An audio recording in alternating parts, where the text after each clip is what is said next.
This is Winnipeg Sports Talk Daily with Andrew Hustler Paterson and Michael Remis.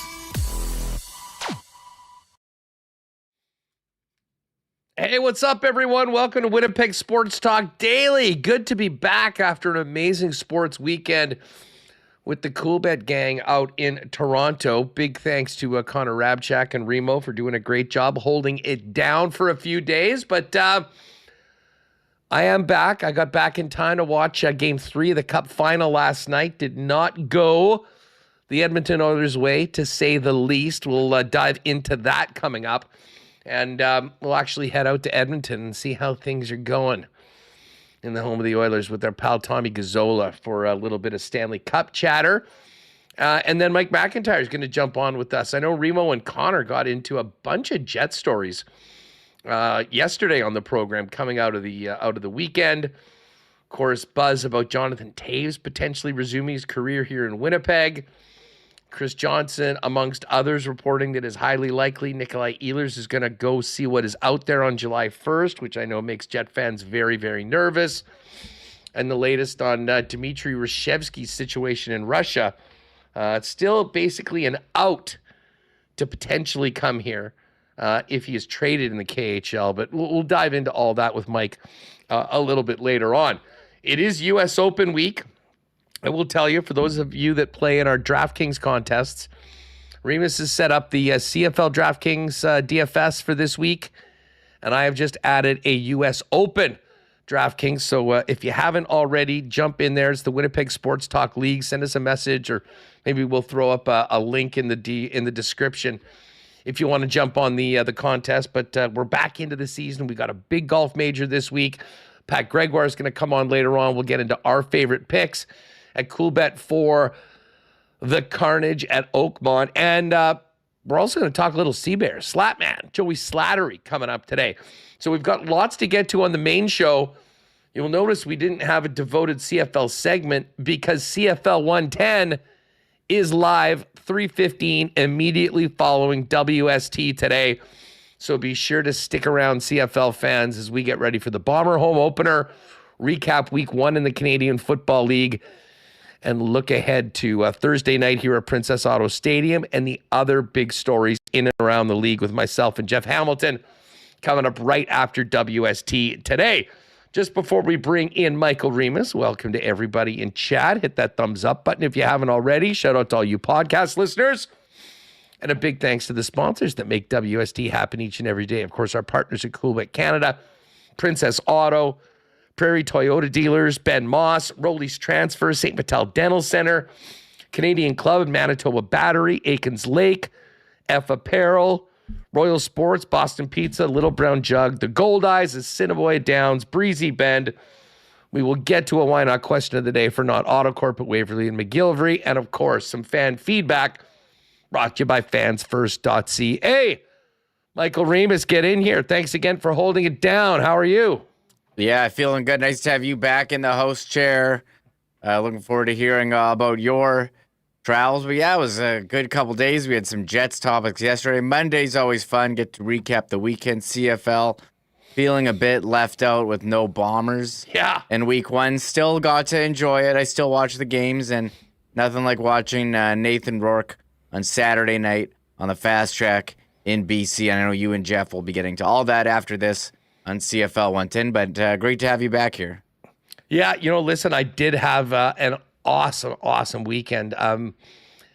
We did the suite at the Jays game, great game on Thursday, and I just assumed that with the Jays playing on Thursday that they were at home throughout the weekend. Well, they weren't. Tons of Winnipeggers were down in the Twin Cities seeing the Jays play in Minnesota. I actually got a nice extra inning win last night in St. Louis as they continue this road trip. So the Jays doing well. Made it out to the Canadian Open to see some of the top stars in the PGA Tour. Friday was nuts. I mean, I witnessed Ludwig Oberg hit a quad on a par 3. Rory McIlroy with a quad 8 on a par 4. And Matthew Pavon took a 12 on the 10th hole. It ended up in pretty exciting fashion, though, with that playoff between Sam Burns and the eventual winner, the New Zealander Ryan Fox. So the golf was amazing. But honestly, Remo, for me, one of the highlights of the entire trip was heading over to BMO on Saturday afternoon and getting a chance to see Canada's men's national team take to the pitch against Ukraine. And man, did I luck out for a game that had, the final was 4-2. This game honestly could have been 6-5 either way. There was so much action, great saves, huge goals led by Jonathan David with a couple. And, tonight, with no Cup final game, no NBA final, we got Canada Ivory Coast going at it. I believe it's on TSN as well. So I'll be be popping into that. Yes, there's the picture. I've got the, had to rep the Canada soccer, big soccer guy. You got to have a scarf frame. So even though it was 24 degrees and very sunny, I did have the scarf for the game. But overall, it was so much fun. Great to see Pat, Jake, and Andrew. Appreciate them having me out for such an awesome weekend. And as I say, Pat's going to jump on the show a little bit later on today to get to it. Listen, just before we get to the Cup final, I don't know, Jeff and I are going to talk about this later on, but I'm interested. I mean, you're very dialed into CFL. It was a pretty interesting first week, I got to say. Very impressive win by Montreal. The Riders getting it done, although I think most teams will say they've got a lot to work on. But to me, I mean, the performance of Nathan Rourke opened up a lot of eyes for people that maybe had forgot just how good this guy was when he first got into the Canadian Football League. And it seems with the full training camp, Buck Pierce has his QB, and they're going to be a very formidable opponent for a Bomber team without Zach Caleros on Thursday night. Yeah, we're looking at the odds, and Connor asked me yesterday what I thought it would be for BC Winnipeg. I said BC minus 2.5. It opened at 1.5, and I guess I nailed it because it's increased to 2.5. And yeah, that was the main event for me. Nathan Rourke with full training camp. Preseason, how would he look with BC against Edmonton? And it took a bit to get going, but they put the screws to Edmonton in the second half. BC winning 31-14. Edmonton, we were talking last week, who has the most pressure on them this season? And Edmonton, I think a lot of pressure there to win. They seem to have chosen Trey Ford as a quarterback, but you have a veteran backup in Cody Fajardo. And after a performance like that, and Edmonton, a really tough schedule, BC, Montreal, and Winnipeg to start the season. And some of the plays Trey Ford made are going to have people calling to put Cody Fajardo in. And his former team, Montreal, who we've all picked as the favorite in the East, looked pretty good, 28-10 over Toronto. And Hamilton, I said this yesterday, felt like I was back in 2024 watching Hamilton. Bo Levi Mitchell gets down a lot, doesn't do much. They're down like 2 touchdowns, and then the yards come, and he almost hits his over total. He does hit over 300 yards. And I think a lot of people were saying Bo Levi Mitchell was MOP candidate. Paul LaPolice was on here last week saying he had his number 1 on the player rater, which I was like, oh, Lapo must know something more than me. But, I mean, he only gets his yards when they're down 2 touchdowns. It's crazy. So we'll see how it goes for Hamilton. I think there is pressure on them with all their changes. And, yeah, that was a big takeaway for me from week 1. I did enjoy it, and some new changes to the broadcast as well on TSN. What'd you think of the new bug? Yeah, it was great. I gave it a good review. It wasn't like the Super Bowl one, which everyone hated. I thought it looked good, looked professional, and they seem to want to make Friday Night Football more of a event than in the past. Just felt like just a regular game.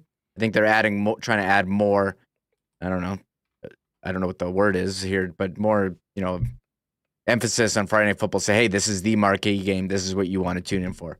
So listen, we're here for all of them. This week's schedule, though, kicks off here. Bomber home opener, over 30,000 sold for the game. If you don't have your tickets for Thursday night, looks like it's going to be a beautiful, very comfortable evening. A high of 21, 22 on Thursday. And yes, Buck Pierce returning to Winnipeg as the head coach of the BC Lions on a short week before the Bombers play their first game. I asked this to Dusty, and he goes, that's a great question, Huss. I'm going to ask O'Shea this afternoon when he does his Zoom calls, because Dusty will be doing the broadcast on TSN. let me ask you this, and I'll put this out to the chat. We may as well get this to get to the why not question of the day for not Autocorp at Waverly and McGillivray right off the bat. Who would you rather be? The team that has not played a game yet, that is rested and has been preparing for their home opener and didn't play in week one? Or would you rather be the team that played week one at home, had a really good game, but is having to turn it around with only 3 days off between a Saturday night game and getting back at it, the early game, the curtain jerker of week two on Thursday? I mean, short weeks are never easy. I guess you can probably handle it a little bit better going from week one to week two. And obviously there's tape of BC. There's no tape of Winnipeg. I mean, where are you at? Is this a bad time for the Bombers to be getting a team off a short week? Or does this actually play into their favor, the fact that they haven't been out there yet and there's no tape on this year's team? Yeah, I actually think the Bombers are in a good spot. I think the one thing that you give them a couple marks down is they don't have Zach Collaros starting at quarterback. It's going to be Chris Strevler. And how much are they going to throw? How much are they going to run with him? But I think if you're going to be playing BC, this is a good time for them to play him. They played Saturday at home, quick turnaround here on Thursday. So I think they're catching him good, but you'd like to have Zach Collaros, so you're going to have to do best on best. So I do think the Bombers are in a more advantageous spot. And you look at them, 0-0, Huss, fourth of 5 teams in the West, as Edmonton's 0-1, and they would be second in the East, as 3 of the 4 East teams are 0-1 and Montreal 1-0. So 0-0, Bombers in a good spot, I think. Well, we all remember how the season started last year with 4 straight losses to start the campaign, and yet the Bombers were still able to win the West. So there's a long road to go for Winnipeg and for the entire Canadian Football League. But you are right. I mean, it's been a little weird with the East being a lot stronger than they've recently been over the last years, and especially last season. We actually, for a while, talked about the possibility of an East crossover, which I don't believe has ever happened before. So, time to get her going. Bombers, Thursday night, and we'll be all over all the big stories, a recap of week one, look ahead and picks for week two, the big stories around the league coming up. CFL 110 immediately following WST today at about 3:15 live on YouTube.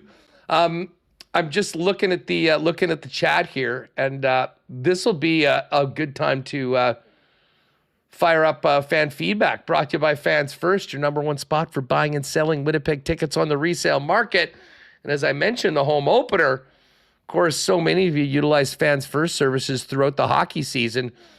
Well, the Bombers and the CFL are up on Fans First as well. So if, late, you've got an extra pair of tickets, you want to sell them, use Fans First, and, of course, no added fees. So when you're looking at Fans First for tickets for the game, what you see is what you pay, not a cent more. Ezzy's in the chat. What is going on, Ez? See you Thursday night, Bomber fans. And then Ezzy said, I would rather be Huss in the pool in Qatar.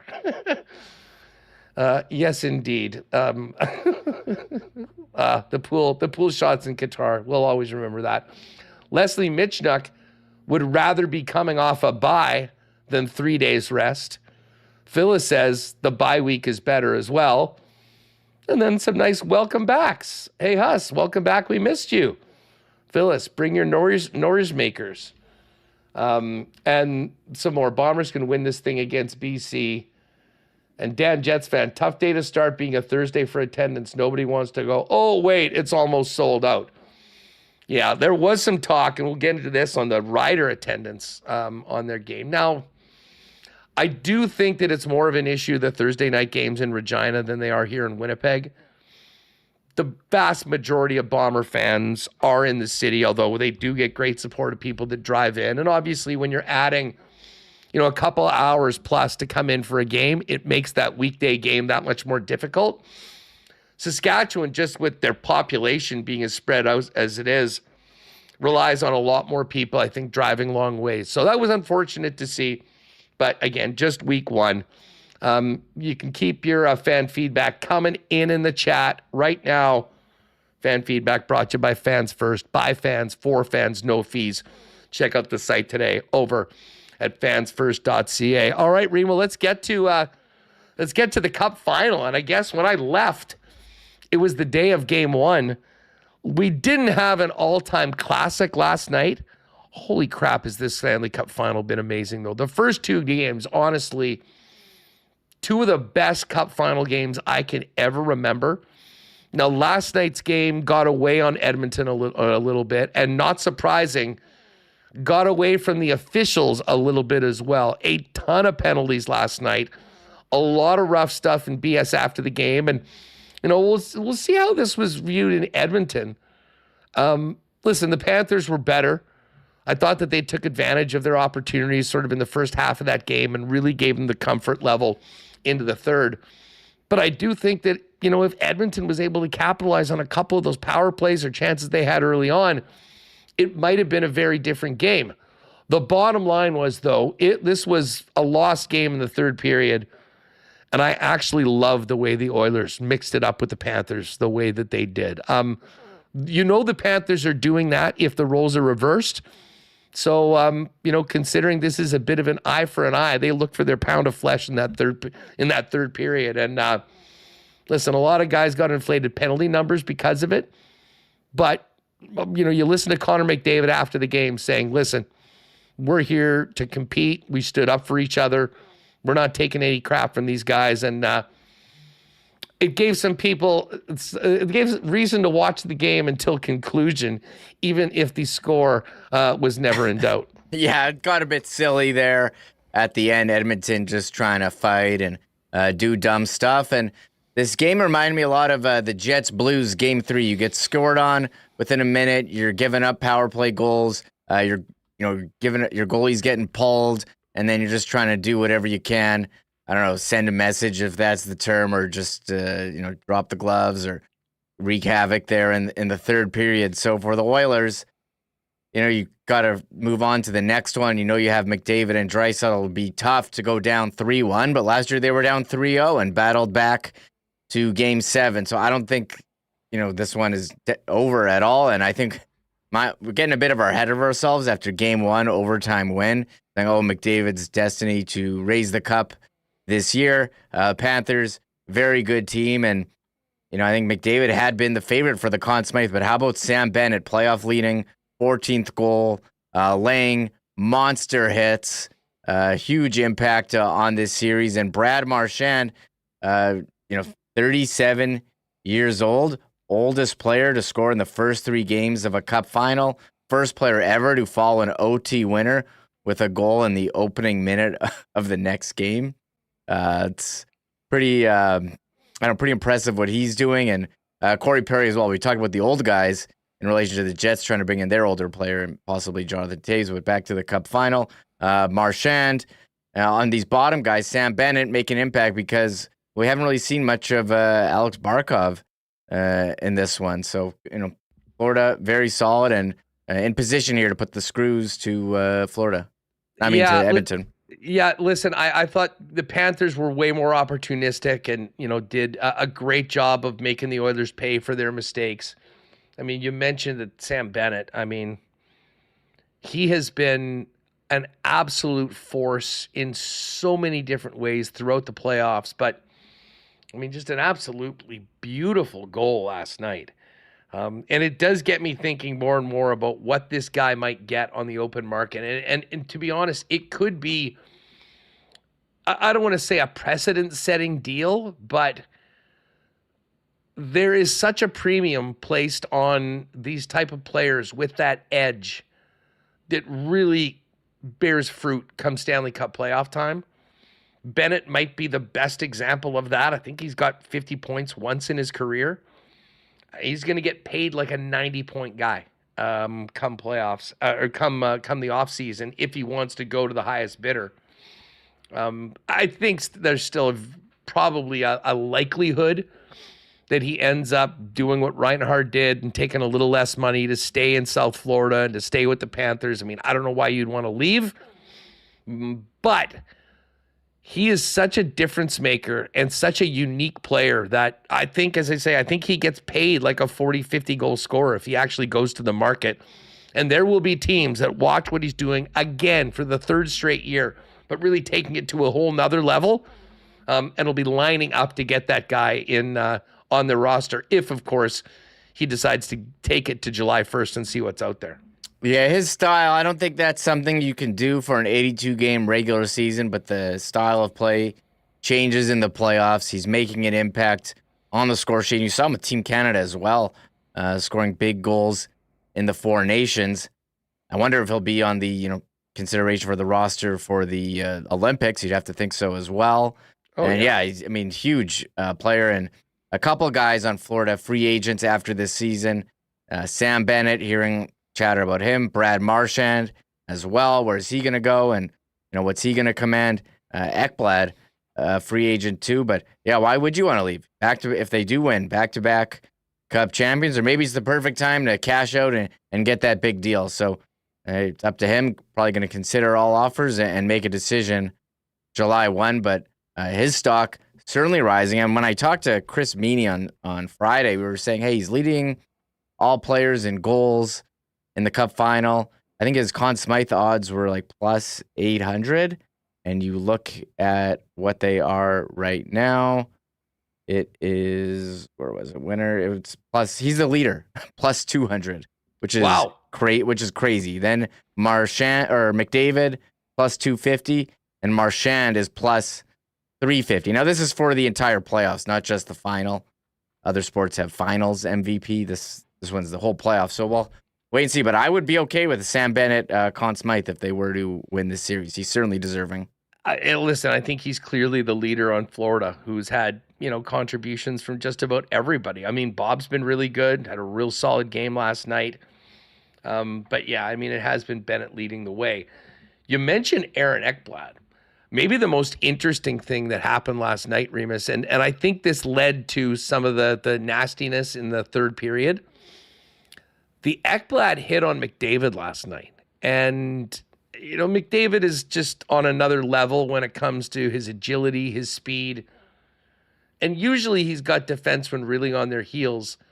With that lead, the Florida Panthers made a point of being extremely physical at any opportunity, especially on McDavid.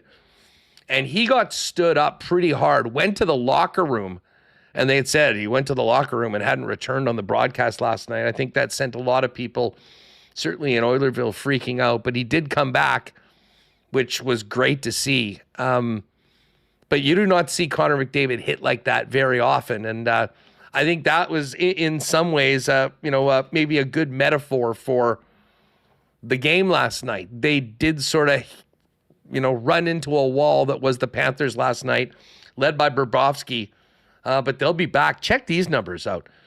Oilers in their last 20 games, 4-7, 18-2.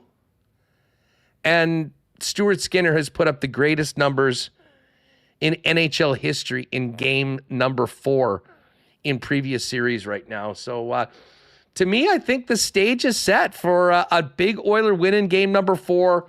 Get this thing back to a best of 3. I think this series is going 7. And just for hockey fans everywhere, that would be a win because I know last night didn't have quite the drama of the incredible games 1 and 2 of this series. But, man, it's been so good. I'm not in any hurry to see this series end. Yeah, I'd like to see Edmonton win. It's going to go – I would like to see it go to 7. And last game, yeah, while it wasn't as close, wasn't overtime, you do like to see the animosity between these two teams. And I am noting in chat here what Bridget says. Kane went crazy. Toyo lost control. Kevin says Florida was laughing at them.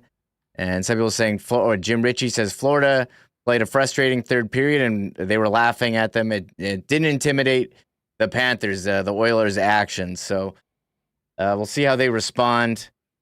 Nugent Hopkins came in, he was kind of banged up game time, but he played. Mm-hmm. But the power play, Oilers penalty kill, that was like the strength of them last year on the way to the Cup Final. It has not been this season. They're going to have to figure that out here if they want to keep going in the series. Yeah, Evander. Listen, I know there's a lot of people that have their opinions on Evander, and most of them are well earned. I would love to have that guy on my team right now in the playoffs. I mean, you think about a player like that in some ways is sort of what the Jets and a lot of teams are missing. Now, it maybe isn't the combination of Tkachuk and Bennett and Marchand.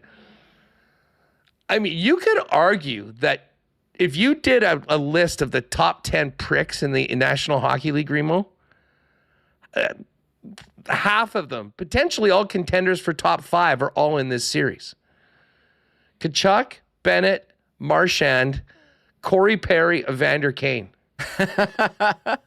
I mean, I don't think it's a coincidence that all those guys are playing right now. And listen, it got a little stupid last night. As I said, I was disappointed they gave Kane the 10 because he was up to something. He was looking for somebody before the end.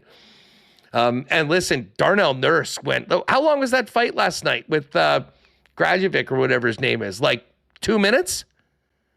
Yeah, it was for a while. Yeah, I never even Marathon.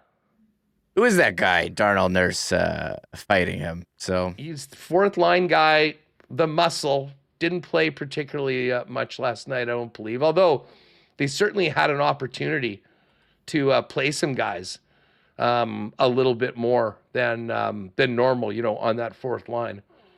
Just going to pull it up right now. Jonah Gadjevich played 6:26 last night. So 6:26 in a 6-1 game. AJ Greer played 7 minutes and 7 seconds. And then every other forward for the Panthers was up above 13 minutes. So those were those are the extras that Maurice has the luxury of having on the bench. And hey, sent them out when they needed it last night. Although, to their defense, the Oilers were the ones starting all of that at that point. And obviously, there was quite a willing combatant for Darnell Nurse. And those were two big boys throwing some bombs last night. Tom Gazzola is going to join us in a few minutes, and we will get to more of the Stanley Cup Final. I guess we should mention the goaltending. Stuart Skinner did get yanked last night. Pickard came in for the third period, gave up 1 goal on 8 shots. I thought it made a lot of sense to get Stuart Skinner out and, allow him to clear his mind. And they'll have 2 days off before getting back to it. But I do think the Oilers will be ready to go for game number 4, knowing what is at stake. Because as much as I don't think it's time to panic around Oilerville right now, if they get down 3-1, and I know they won 3 in a row last year, I really don't like their chances. But if they can win game 4 and they'll have home ice in that final 3, the way things have gone so far, I think it's very much up for grabs for who's going to be having that parade. Oh, yeah. These teams are so close, and you can, flip-flop no matter after the most recent thing that you've seen in the series. Look, Florida won the game, but, got more points for winning by more goals. It's a new game, and Edmonton will look to respond. And just for some historic context here, I think we need to give a couple shout-outs to some former Jets. How about Paul Maurice? Third coach with 1,000 combined wins in the regular season and playoffs. Shout out to Paul Maurice in the history books. And how about, we haven't even mentioned, former Jet Nate Schmidt, 5 assists in the Stanley Cup Final. 3-game assist streak. Really elevating here in the final series. Hey, speaking of Nate Schmidt, I have to give a shout out to New Norway Rick, who is a longtime listener. He is somewhere in Alberta, but stays connected like so many of our viewers and listeners outside of Winnipeg to everything happening with the Jets through WST. He sent me, Reem, a note on Wednesday night that he had locked in Nate Schmidt for over 1.5 points at Coolbet at 27-1. That came through in game number 1. And then he doubled down in game number 2, and Schmidt did it again. So it's wild. Like, Nate Schmidt, gets bought out, shows up in Florida. You think that he's going to be, a depth guy. Might get into a game here or there. he and Dmitry Kulikov playing a huge part on this team right now. Schmidt's getting in on the power play. He's looked great so far this series. And listen, I don't have a love for just about everybody on that Florida team and dressing room. If they do win, I'll be real happy for Nate Schmidt. I can't concede that. I'm ready for this Cup celebration to post on Winnipeg Sports Talk the picture of the former Jet of the series lifting the Stanley Cup. Last year was Paul Maurice. I've done Bogosian, Thorburn. Could be Evander Kane. Imagine the likes that we would get if I post a picture of Evander Kane lifting the Stanley Cup. But if the Florida wins, we'll be all over Nate Schmidt, his Cup journey. Hey, played a lot of games with the Jets, him and Kulikov. And then you have Paul Maurice and Jamie Compon behind the bench as well. So there is some Winnipeg Jets content here in the Cup final. Yes, and of course, former Jet Mark Stewart on the bench for the Oilers, and along with Evander Kane, who's very much a part of this series, unlike last year. Yeah, one former Jet not part of the series this year, Kevin Stenlund. Huge role for Florida last year. I was happy for Stenny last year when he won. I was happy for Stenny as well, but he moved on to Utah. Mammoth. That's the new name now. And so we'll see. Game Thursday. We got to wait. We got some days in between us. Yes, indeed.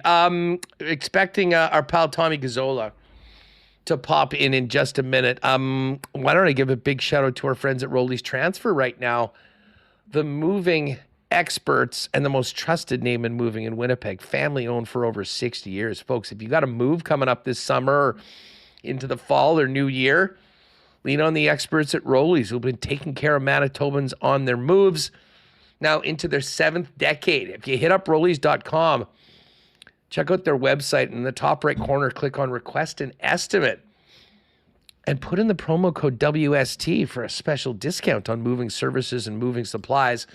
And then let them know when and where you're moving and what needs to be moved. And the friendly staff at Rollies will turn it around with a great quote and get you locked in for the white glove treatment that Rollies is famous for. For all of your moving needs, make it Rollies. Find out more. Request an estimate today over at Rollies.com. I got to give a shout out as well to our pal Dr. Terry and the gang over at St. Patel Dental Center. WSTers, if it's been a minute since you've been to the dentist, you need a cleaning, you need a checkup, or maybe something more grandiose like dental implants, St. Patel Dental Center has been serving generations of Winnipeggers and Manitobans in the St. Patel area and would love to do the same for you and your family. As I mentioned, full service, brand new building, state-of-the-art equipment, free parking right in the back, and a really friendly, great group of people working at St. Patel Dental Center to take care of all your dental needs. So whatever you need, holler at Dr. Terry and the gang, or go online to stpateldental.ca, make an appointment, and tell him the boys at Winnipeg Sports Talk sent you. Kind of a cool weekend around these parts I saw, but we're getting back into some pretty nice territory for weather-wise. Maybe not really hot, but still great. And when you're making those plans for the weekend and you're popping by your local Manitoba Liquor Mart, make sure you check out Canadian Club, the original iconic Canadian whiskey, and the new Canadian Club Club Pack with their ready-to-drink coolers, including the CC and Ginger Ale, the new Citrus Smash, and the Half and Half, which is a lemonade iced tea with CC. That is amazing on the golf course. I've had a couple of those. 4 packs available and the 12-pack club pack with 4 of each, all available right now at your local Manitoba Liquor Marts. And for all of you folks that get out of town on the weekends, whether you're at a camper or on your boat or maybe getting the Sea-Doos ready to go for what should be a great summer, you got to make sure you got batteries for everything. And while you're at it, why not shop local? Get the best prices in town and the best customer service from Donnie and the gang at Manitoba Battery. Folks, Donnie and the gang at Manitoba Battery have the best prices in town, period. You can save as much as $50 on your battery for your boat or camper by shopping local at Manitoba Battery. They'll also deliver those to you for free anywhere in the city of Winnipeg with any purchase over $60. So pop by and see them in store today. 2 locations in Winnipeg, or order online at manitobabattery.com. Remo, I guess I'm going to set text and see what's up with the handsome Tommy. Yeah, I'll have to see what's up with Tom Huss. As we did some good Cup Final discussion. I did enjoy seeing Tom on the sideline for CFL on TSN. But Huss, I didn't really get your take. You missed last week, and I didn't hear from you about this report about Jonathan Toews, Cam Robinson, reporting in Elite Prospects that, where was it? That the Jets appear to be the favorites to land Jonathan Toews, and there was some buzz at the scouting combine over the weekend, and a lot of talk about Ehlers as well over the last week or so. Chris Johnston saying that he expects him to test free agency. I was talking with Murat as well on yesterday and last week, saying, expecting him to test free agency. But we are on Ehlers watch, and I'm getting ready for pain. So I asked Brandon, Murat, Connor, while you were away, the destination that would give Jets fans the most pain as a landing spot for Nikolai Ehlers. But those are the Jets stories over the last week. What a question. Where would it... to me, it's Minnesota or Toronto. Although I might include St. Louis there now after that series in the first round. I don't think St. Louis would be a player for Nikolai Ehlers. I think that would be a wild move for him to go to. But listen, if Marner leaves, the Leafs are going to have a lot of money. That, I think, would churn a lot of people's stomachs. And just Minnesota being Minnesota, that is not something that I think I would like to see. As far as the Jonathan Toews news goes, I love it. Now, again,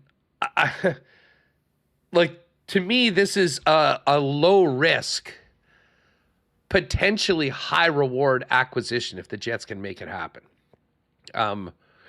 I get it. He hasn't really played in 3 years, but I've talked about this on this show before. I believe that Jonathan Toews is only coming back to the National Hockey League if he truly believes that he can be a very good version of himself. I don't think he's coming back just to be a fourth-line player in the NHL. And in most cases, I think you'd have to sort of couch what your expectations are. And I think that you still do need to be realistic about them. But I also think that there is a significant chance that Jonathan Toews is completely born again playing and could be a very, very important addition to a team that is looking to take a next step in the playoffs. And, how that looks in the regular season, we'll see. But if he can make it through and is healthy and is feeling good, that's a guy that'll help you in so many ways come playoff time. So I would love to see it. I mean, obviously, there's the story of him being a Winnipeg guy, coming back to start his career in Winnipeg, which I think would be really cool. But I see a number of different possibilities. But worst case scenario, I think he's still a player that could help you in your bottom six. Incredible leadership, incredible experience, great in the face-off circle, solid defensively, and a player that, if things do go well, I think could look much younger than his 37 years and do some of the special things that he did when he was leading the Hawks to 3 championships and a sure first ballot walk into the Hall of Fame. Yeah, and you're watching the Cup Final now. What you need is a veteran player who's won a Cup before, and you're in the Cup Final. Brad Marchand with Florida, nice acquisition for them, and Corey Perry for Edmonton. So could Jonathan Toews play that role while also contributing for the Jets? I'm sure he would add off ice intangibles and could be a player. So we'll stay tuned for that one. But that's been the chatter, and nice to hear your thoughts on that. And yeah, I said Nikolai Ehlers. I think Vegas. You'd hate to see him in a Vegas jersey, but there wouldn't be pain. I feel like if he was in a Minnesota jersey, he would be getting. Like don't think Jets fans would boo him, but if he went to the Minnesota Wild. That's, I think, the Jets' biggest rival, and you would, I don't know. I don't know if that's going to lose fans, but I did say it was like Hulk Hogan putting on the NWO T-shirt yesterday. Well, just on Vegas, like we've heard that they might be interested in Mitch Marner. You mentioned Nikolai Ehlers. They would probably have to do a corresponding move. We've heard potentially William Karlsson would be available. So as much as it would suck if Ehlers did end up signing in a place like that, if it did open the door to potentially get your hands on a player like Wild Bill, I mean, that's a guy that I think could come in. You could plunk in that 2C position and feel pretty good about yourselves at that position with or without a Jonathan Toews addition. So we'll stay on top of this. Looking forward to why stop at Toews, get Jagger. He's in great shape and only 53. Give me a break, people. Come on. Let's welcome in Tommy Gazzola, Edmonton Sports Talk, as he's gotten through the day after a post-game show that probably was a little different than most for in the last month or so for Edmonton. Tommy, what's up, buddy? How are you? Hey, hi, Huss. Sorry, my bad. It's been a hectic day. I've been eating a lot of crow. Evidently, the loss last night, according to some of our listeners and viewers, was my fault, and I just want to get it out there. Again. I apologize. Again. You've done it again, eh? I've done it again. Dragging this team down. What did you think of last night's game? I mean, I know we were texting. This one sort of got away on them. It wasn't their best performance. They've been playing pretty consistently at a very high level, and maybe a performance like this was going to happen at some point. But to me, my takeaway of the game was just how feisty and still into it they were. And, against a team like the Florida Panthers, you got to punch them back. They did that last night. And I really think that with a couple days off before Game 4, I thought they stood up for themselves and then some last night. And I think they can still feel very good about themselves and where they are in this series, knowing that they got to win Game 4 and make this a best of 3. Yeah, and you know what, Huss? You make some good points. This group in the last 5 years or so, they play their best hockey when they're facing some adversity. And that's a good reminder. Like, people in Edmonton and people that are fans of the Oilers are obviously frazzled and not happy about how things went down yesterday. And some are saying that the series is over, but that's the emotions of being a fan. They did go out and try to get their pound of flesh. I think, they did get some of that, and they were frustrated. They were annoyed. I think it's safe to say they did become unglued in that game. It didn't start well. You look at the beginning of the game, you let a goal in 56 seconds in. We've seen early leads in this series, within the first couple minutes, every single game. But Evander Kane yesterday, you guys know all about Evander Kane in Winnipeg. He took 2 bad penalties in the offensive zone. And don't get me wrong, I'm not going to defend the refs. A lot of people here were bitching and complaining about the officiating, and I get it. Don't expect a lot from the officials. That's what I say to people that tune into EST, because if you go out and think you're going to get a well-reffed game every night in the NHL, you're out of your mind. If you get one every 5 games, you're lucky. That's good. That's how poor the officiating is in the NHL, in my opinion. So there's a lot of blame for the officials. But if you're Evander Kane, it's early in the game. Why are you getting your stick up on Brad Marchand? He's an itty-bitty guy. You're a big guy. You know he's going to sell it. That's exactly what happened. The refs bid on it. Then later in the period, Kane goes and takes a bad hooking penalty. The Oilers as a whole, it's not just on Kane. The Oilers take a stupid too many men penalty, not paying attention. Draisaitl hops on the ice, not having the awareness. That puts them in a hole. Victor Arvidsson bumps into Bobrovsky. Bobrovsky goes flying like he got rocked by Georges Laraque in his heyday and sells it, and that's called. And then, you know what? The Panthers took a bunch of penalties too. But I felt early in that game, those penalties and Kane trying to go and assert, some physical play, which I like the principle of and the idea of, but taking those penalties kind of set Edmonton down the wrong path. And yes, they had some feistiness. The goal to cut the lead in half early in the second period from Perry, I thought would be enough to give them some life. And McDavid even talked about a little bit, like when it was 4-1, they still felt like they could come back because they've done it this year in these playoffs.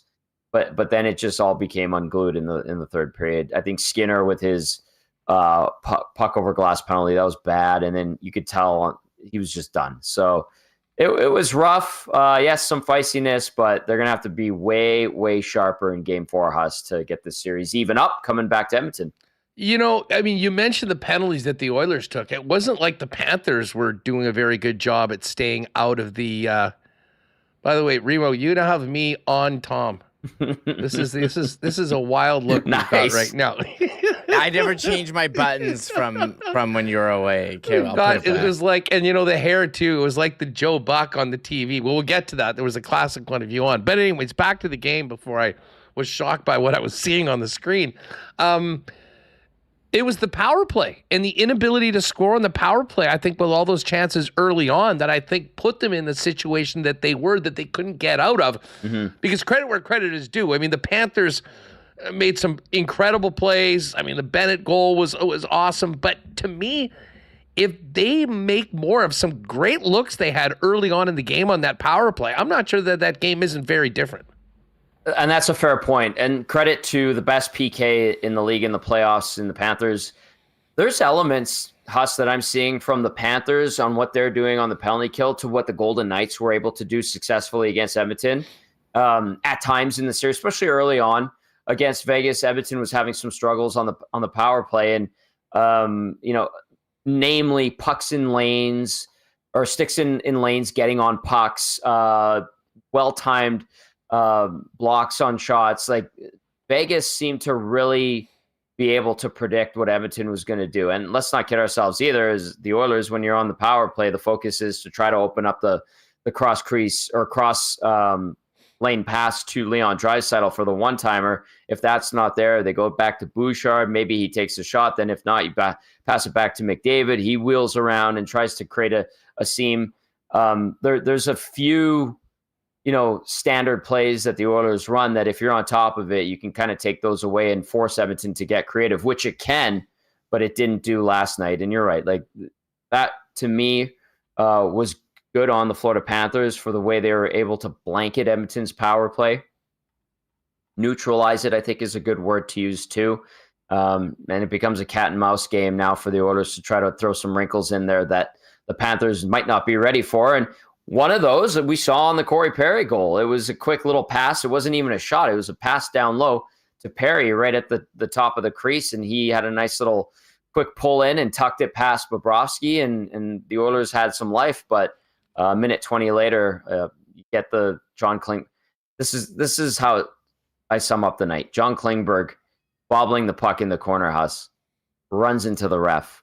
Quick pass out to Reinhart. He buries the snapshot, and all of a sudden the lead is restored to 2 goals. And then, that was Sasha Barkov showing why he's the best 60-meter player in the National Hockey League. That's a good point. I mean, listen, that was a tough play for Klingberg. I mean, he forced him into that spot, and then disaster happened, basically. And Barkov, I don't think, got an assist on it, but he certainly should. He was the guy. He was the catalyst of that entire play. I was talking with Dusty earlier on the Lock Shop. Stuart Skinner has these insane numbers in game number 4, and other fans will certainly hope that continues. I thought they got him out at the right time, of last night. Let him sort of rest, recharge, have a couple days.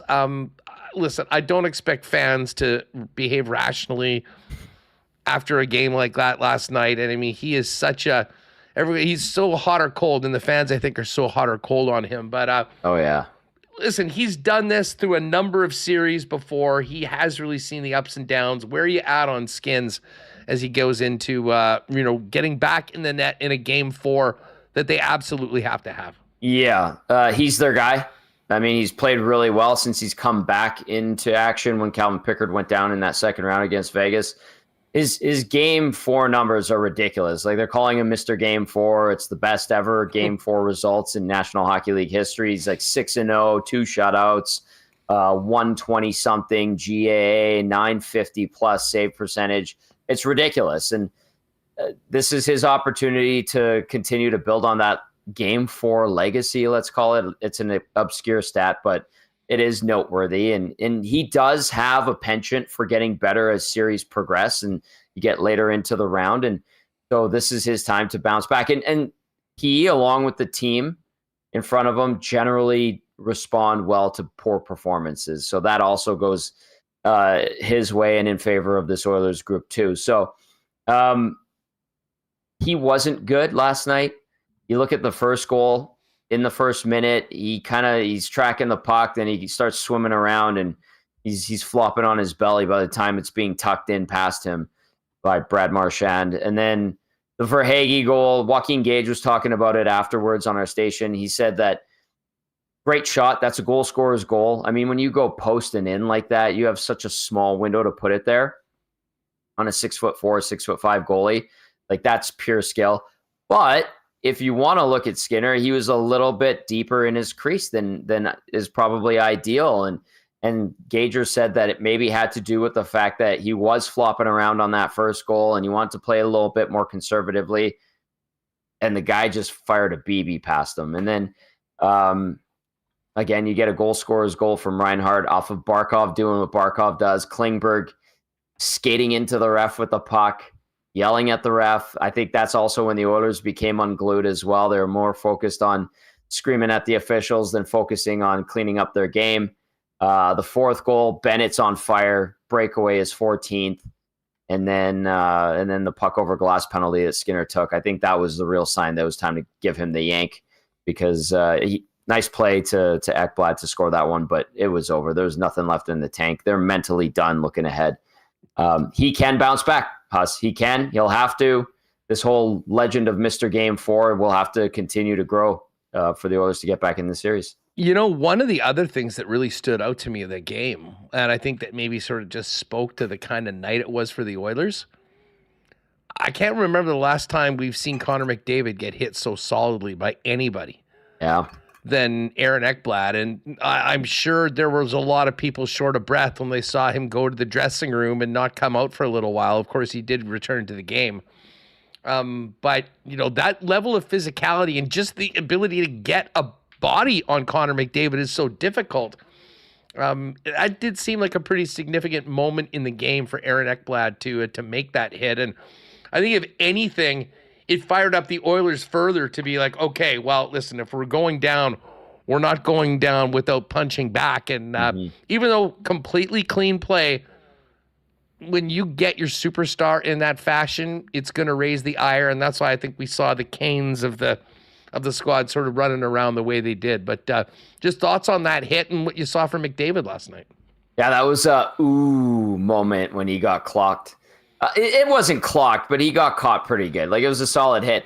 And listen, part of me thinks too, Huss, that McDavid was just so pissed off that he went back in the room and started screaming. You know, that's kind of what I thought. And then he came back out because it's not like I don't think the trainers followed him into the room. I'm sure they checked up on him, but I think he was probably pissed off because he was realizing this thing wasn't going in a good direction for the Oilers. Now, that's just my theory. I'd be pissed off if I got hit for the first time in a long time like that. And I was realizing that this was a frustrating game. And so sometimes McDavid does that, but he was back. I'm sure he's okay. Everybody's nicked up at this point. But the fact that he was timed up like that by Ekblad is telling you where the Panthers were at as a whole when it came to being dialed in for last night. And then kind of the contrast to where Edmonton definitely wasn't where they needed to be for that game, and it started at the beginning. So, hey, just bounce back strong, play pissed off. There was a moment on the bench when they were panning the bench, and I think it was Draisaitl kind of had his lips kind of like puckered a little bit, and he's just kind of nodding. And I'm like, oh, I know that look. He's mad.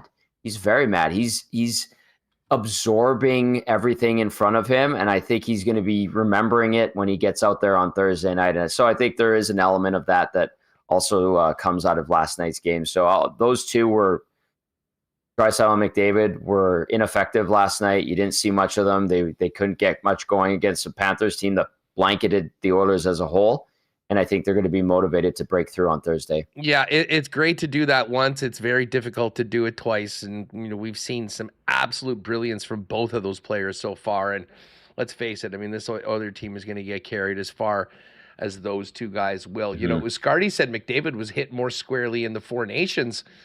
Well, if you recall, I mean, McDavid was really quiet through, especially the gold medal game. I mean, we all remember him scoring the winner.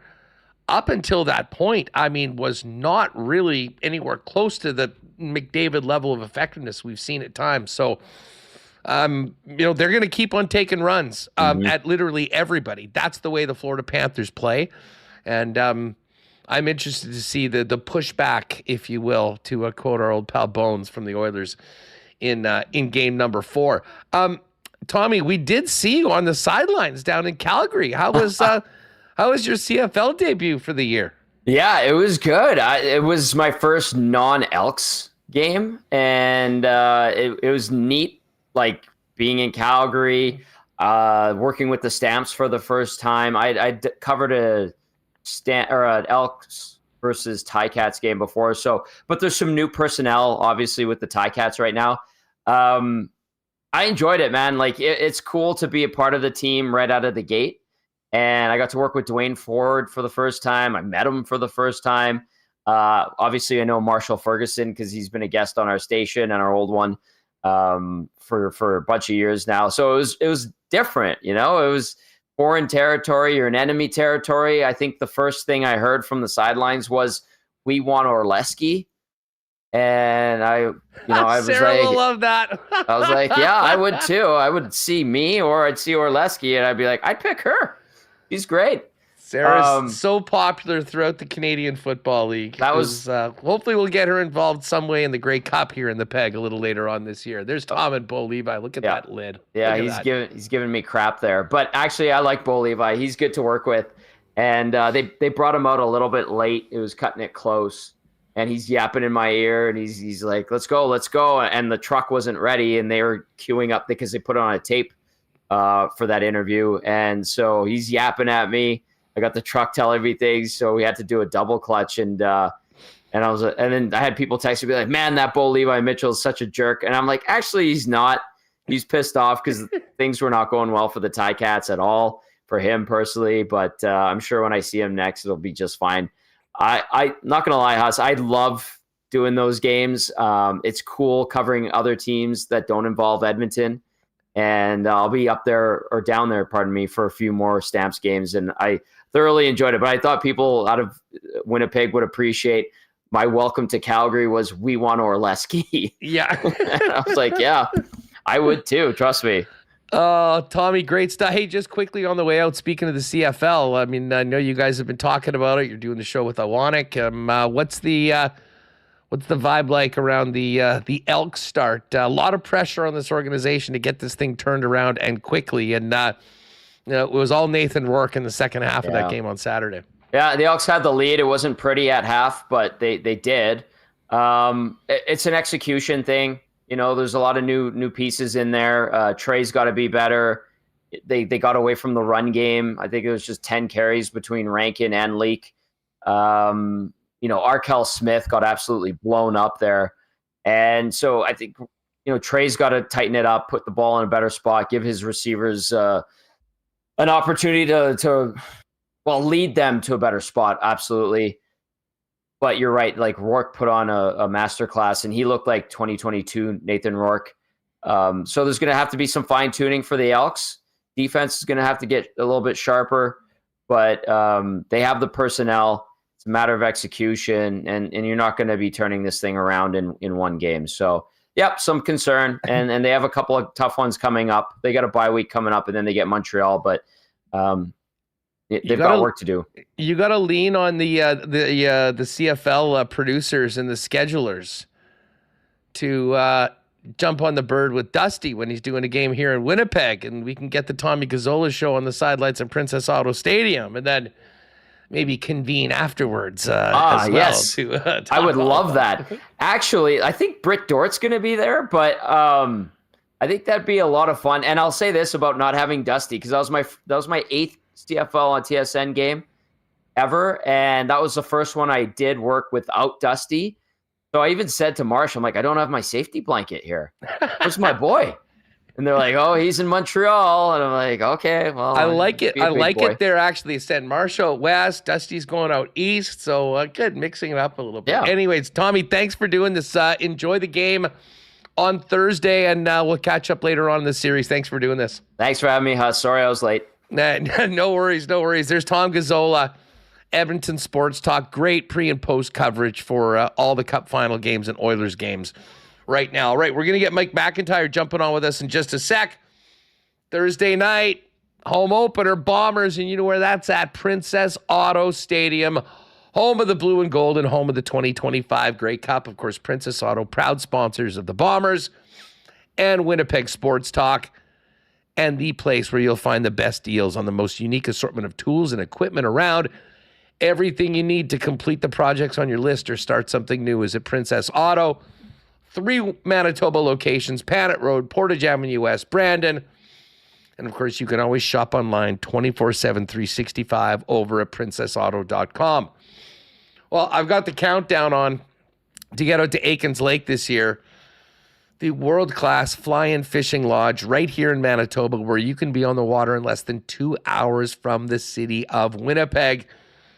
As incredible as the fishing is, the hospitality from the Trent family and the Aikens team might be even better. Find out more about the 2025 fishing season options and availability today at aikenslake.com, and make sure to check out all their socials at Aikens Lake for more of what the Aikens experience is all about. And I guess we're now getting into full swing for wedding season, gang. If you need to up your menswear game or maybe get some suits for the big day, of course you got to hit F Apparel. 15 years now in business, just celebrated their anniversary with the best in custom men's clothing, including suits starting at $400, chinos, golf pants, custom shirts, both tucked and untucked styles, and the best selection of menswear accessories around as well. Pop by and see them, 190 Smith Street downtown, or check them out online. Great discounts for wedding parties when you get your suits for the big day at F Apparel. You can find out more on that or book an appointment online at F. That's EPHapparel.com. All right, Mike McIntyre is just about ready to go. We'll bring in Mike, and this segment's brought to you by our Prairie Toyota dealers who want to remind you to get in and go with the Toyota Tundra. Quality that means it has the strength to take on any challenge, off-road or hauling a heavy load, and backed by the peace of mind knowing it's a Toyota. So take the road less traveled in comfort, room for teammates, friends, and gear. And can we talk about how good the Tundra looks? Anywhere it goes, the Toyota Tundra is turning heads. From $154 weekly for 60 months at 5.39% APR with $71.99 down. Hybrid options available. Visit shoptoyota.ca. All right, Mike McIntyre's back on the program. Let's welcome him in. Mike, what's up? How are you? I am doing great, Huss. I'm joining you today from the parking lot at 1355 Mountain Avenue, right outside the Free Press HQ headquarters. Yes, I don't get in here very often. It's always nice to called into the principal's office today. Yeah, no, we just had a staff meeting today, but it's no bad news or anything like that. It's just kind of actually it was more of a training type seminar. But it's always nice to come into the building and meet for the first time coworkers that I've been like a coworker with for like 10, 15 years, and to meet them for the first time. That shows how little I get down to headquarters here. Of course, when you're on the, I used to be on the court beat, so I worked down at the courthouse, and now on the sports beat, I don't have an office here at the Free Press building. My office is whatever rink we happen to be in, whatever airport terminal or middle seat on a flight or hotel room or my basement, whatever. So yeah, it was nice to get in here, and I picked up a bit of a prize while I was down here, Huss. Scored myself a couple tickets for the Rady Sports Dinner tonight at the Free Press table. Looking forward to seeing a couple of Minnesota Vikings legends in Chris Carter and John Randall as the as the guest speakers. Always a fun time. I was at the dinner the last couple of years as well, and always a gala, splashy affair to see some of the movers and shakers in the community. Which I am neither, by the way. Listen, for people that love sports memorabilia as well, they always have incredible stuff at that event. So need me to pick you up anything, Huss? Enjoy that tonight. Yeah, well, hey, listen, you fire me up. They've got any good Chiefs stuff? I'll be all over it. Actually did get a signed Kelsey ball from a few years ago. That was the pre-Taylor days. I have a feeling that the value of that has actually gone up significantly. The Taylor effect rises all tides. I'll just swing by and grab the WST corporate credit card. Put any and all bidding on. Or Remo, he can send that my way. Let her rip, Mike. I'm good for it. Let's get to, I want to talk about a couple of the Jets offseason, stories in and around the hockey club as we wait for the Cup Final to finish and officially get into the offseason. But just quickly, I really enjoyed the piece you had in the Brief today on Mark Chipman and Dylan DeMello, but particularly Mark, with the donation to the United Way through all the street parties and, the real commitment right from the top of this organization to try to be, merchants of real change downtown. And listen, everyone knows about the incredible challenges that, our community has, particularly in the downtown area. And, there's a lot of work that's quietly done behind the scenes. But, I appreciated you kind of telling that story yesterday on a day that obviously meant a lot for everybody involved in the, and so many fans that were part of raising that money through what was an incredibly fun playoff run for everyone that attended. Yeah, to be honest, Huss, it's an issue that's near and dear to me as well. I know we laugh and joke about sports stuff, but I've got a vested interest. I covered crime and justice for over 2 decades. I've spent most of my adult life working in downtown Winnipeg. I had an office first down at the public safety building and then at the law courts for over 20 years. Of course, I'm down, 40 plus nights a year downtown for Jets games, for, during, and after. Down there many more times a year as well for practices. And so, I don't live downtown, but certainly the health and the state of downtown has always been something that is a big priority for me. And, I know it's a priority for Mark Chipman and True North. And so, yesterday was a chance, let's be clear, Mark Chipman doesn't do a whole lot of interviews. He prefers to kind of stay out of the limelight in that sense. But I thought yesterday would be a good chance to speak with the owner and the chairman about, and we talked about the hockey club, but it was a chance to talk to him about, stuff that, to be honest, is bigger than a hockey game. And that is the state of the city and the health of the city. And so it was an interesting backdrop where they had this funding announcement where almost $250,000 in proceeds from the 7 whiteout street parties was presented to 4 different community groups that are doing frontline work, things like mental illness, addiction, homelessness. And, I must say, I felt like I saw and heard a bit of a different side of the Jets owner. Mark Chipman shared his own story of how back in 2014, kind of experienced something downtown outside his office by Canada Life Center that, were a person in distress, and how that kind of set him on a bit of a journey that he's still on to this day to kind of try and do something about some of the root causes of some of the social ills. So, we know True North is doing a lot of work in terms of investing in downtown and in that sense, they're trying to be a good corporate citizen. And, one of the things I touched on in the piece and talked to Mark Chipman about yesterday, Huss, was that community connection that I think any of us that, have grown up here in Winnipeg, we know that there's a very unique bond between this community and the hockey club. And, it's a bond that in some ways was strengthened by losing the team as we did, the 1.0 version, getting the team back. And I think, you and I have talked about this, Huss. The Jets team of this past year, I feel like it connected with the community in a way that maybe we haven't really seen since the NHL initially returned. And a lot of that had to do, I think, with the personalities, with the character, the makeup of the team. Certainly there was an effort to reconnect with some lost fans with regards to, ticket sales and all that. And I just think the way this team kind of laid it all on the ice, and to be honest, Huss, even the way the season ended kind of showed the character of the team. And Mark Chipman, spoke about that yesterday. And I think it all ties in with the Jets, what they're trying to do in the community. And that's something that I think Winnipeggers and whether you're a hockey fan or not, you can be kind of proud of what this team represents. Well, speaking about Winnipeg, just as a city, I mean, it's a bit of a segue into the greatest player that Winnipeg's probably ever produced, in Jonathan Toews. Yeah.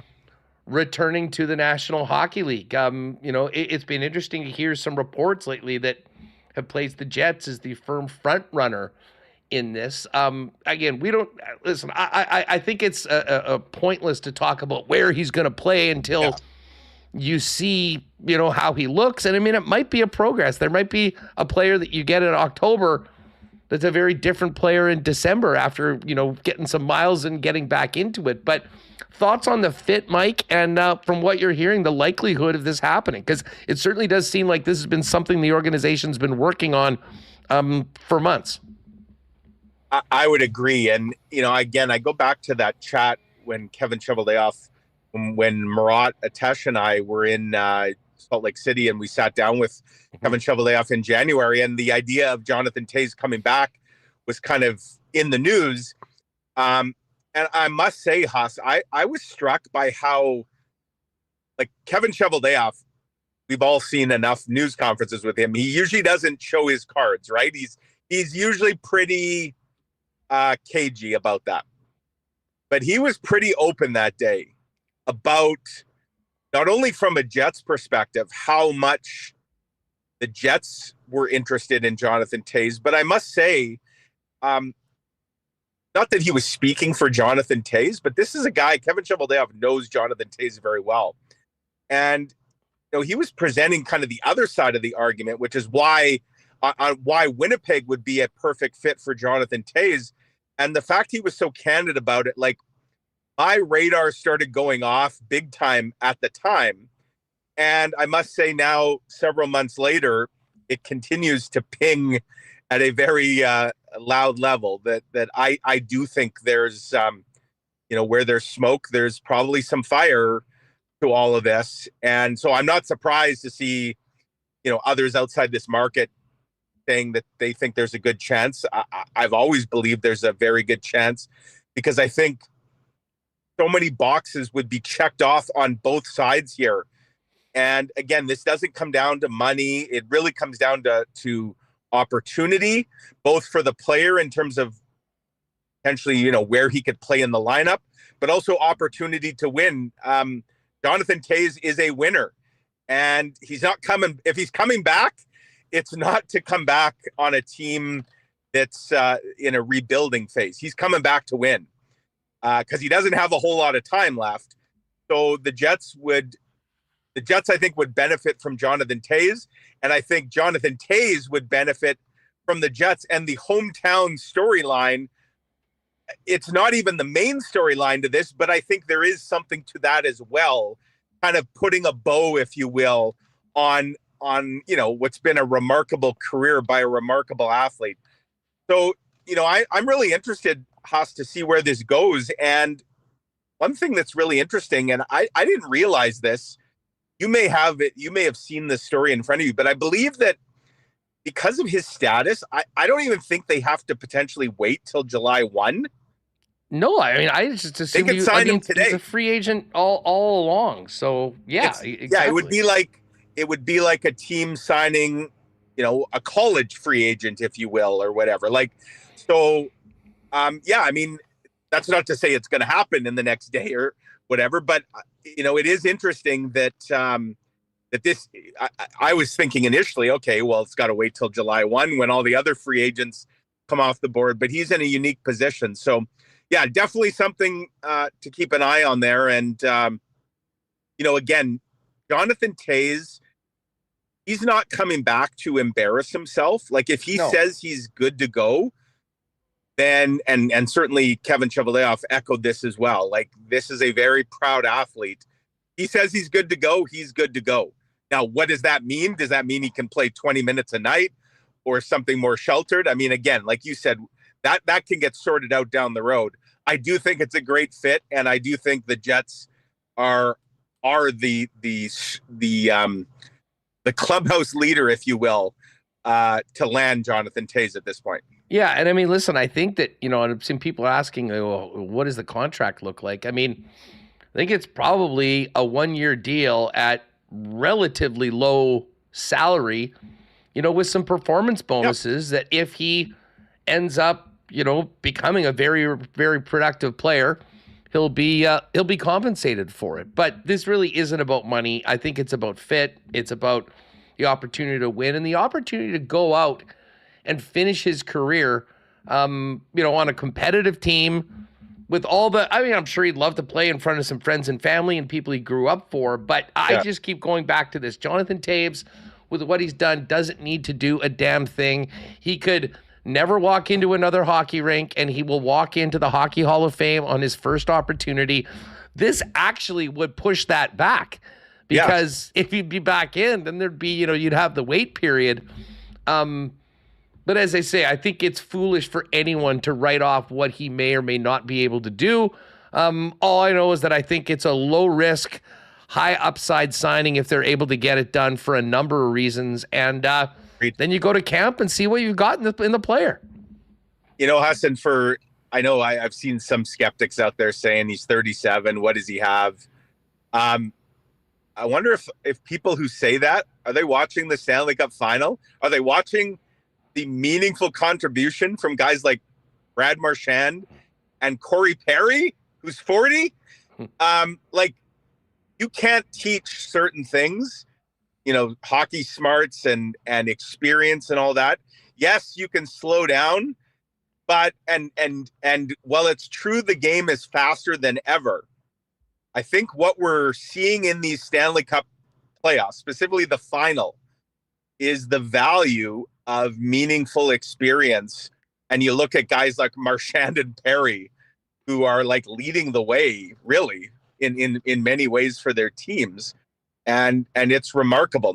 And again, Jonathan Toews is a different player than Brad Marchand and Corey Perry. But, it's just for people who are just writing him off because of his age.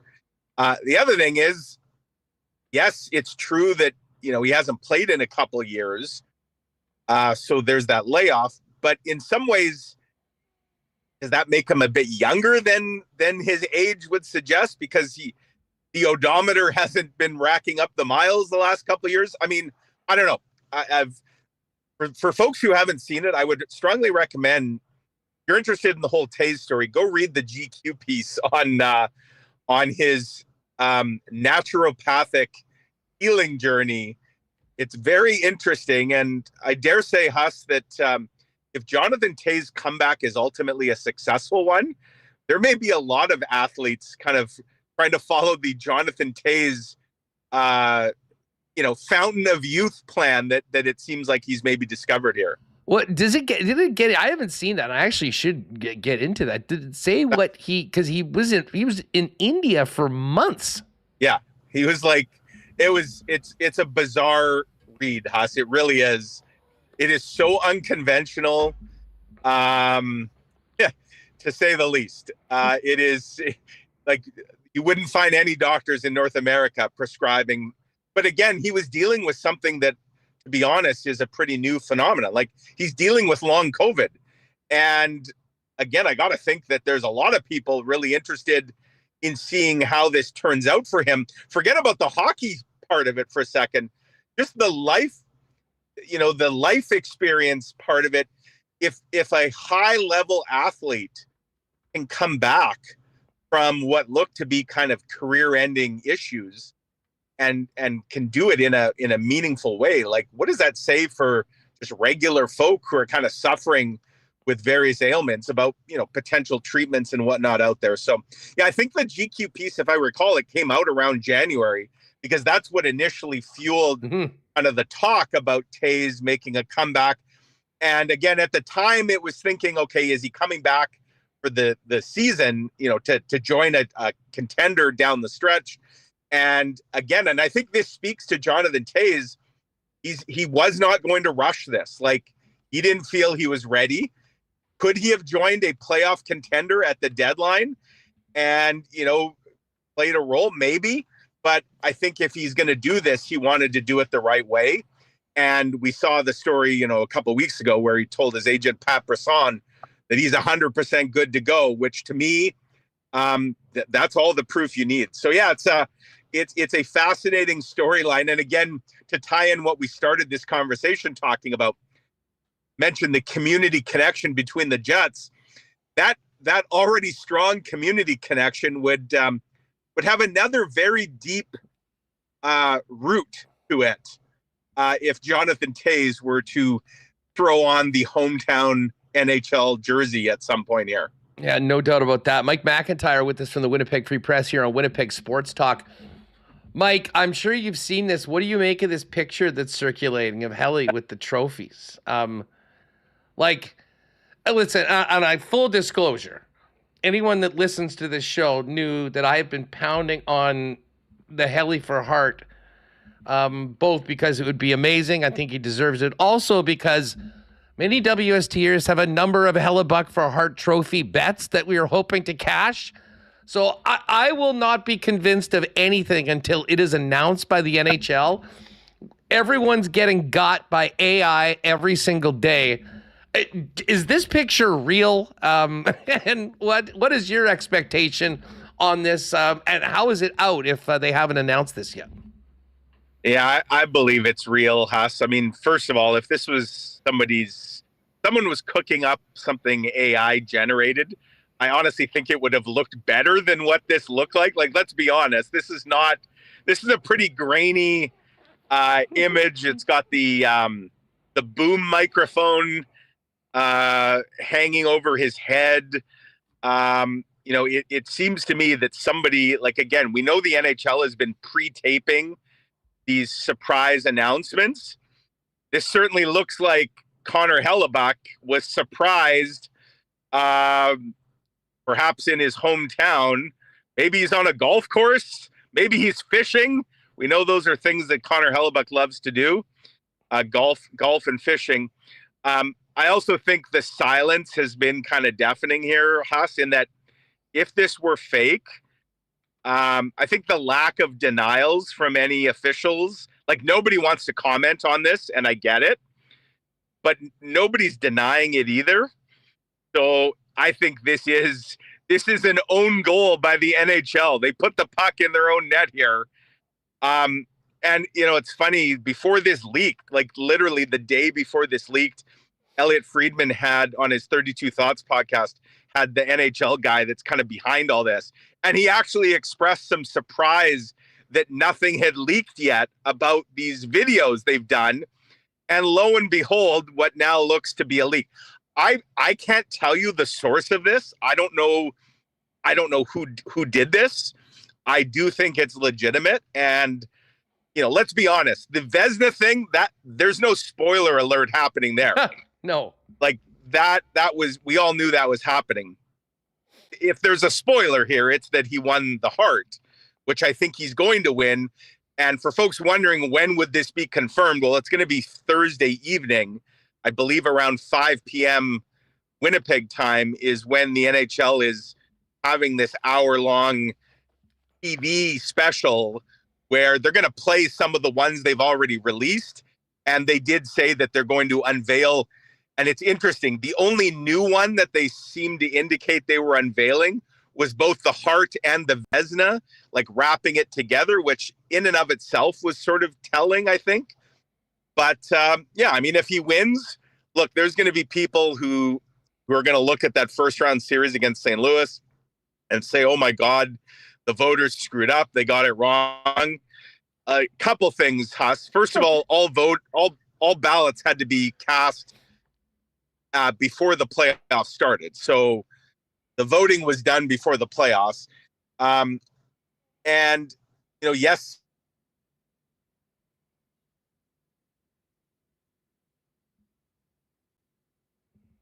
We just lose Mike? Hey, Mike, pop out and pop back in. Yeah, we lost him. your audio. Something happened. Maybe you got a call or something like that. Just pop out and just pop back in. People are wondering. I know Remis just showed this photo. I think the original spot that it dropped was like HF boards. And I know someone had thrown it in our Discord, I think on Friday night before it kind of got circulated. And again, I don't want to take anything for granted on this, but this will be received very, very warmly by folks in the WST chat and over at Coolbet as well. Sorry, Mike, we lost you there for a minute for whatever reason. So yeah, I mean, I think it's legitimate, and the voting was done at the end of the regular season before the playoffs. I also think people who want to just paint Connor Hellebuyck with a broad brush and say his playoffs were terrible. No, his 3 games in St. Louis were terrible. Now, you can't ignore those 3 games, obviously, when you look at his body of work. He was very good in the Dallas. He had 2 shutouts in the Dallas series. So to just say, well, Connor Hellebuyck proved that he's not a playoff performer, I would strongly disagree with that. I would actually say, he got the anomaly out of the way in the first round, and the Jets miraculously survived.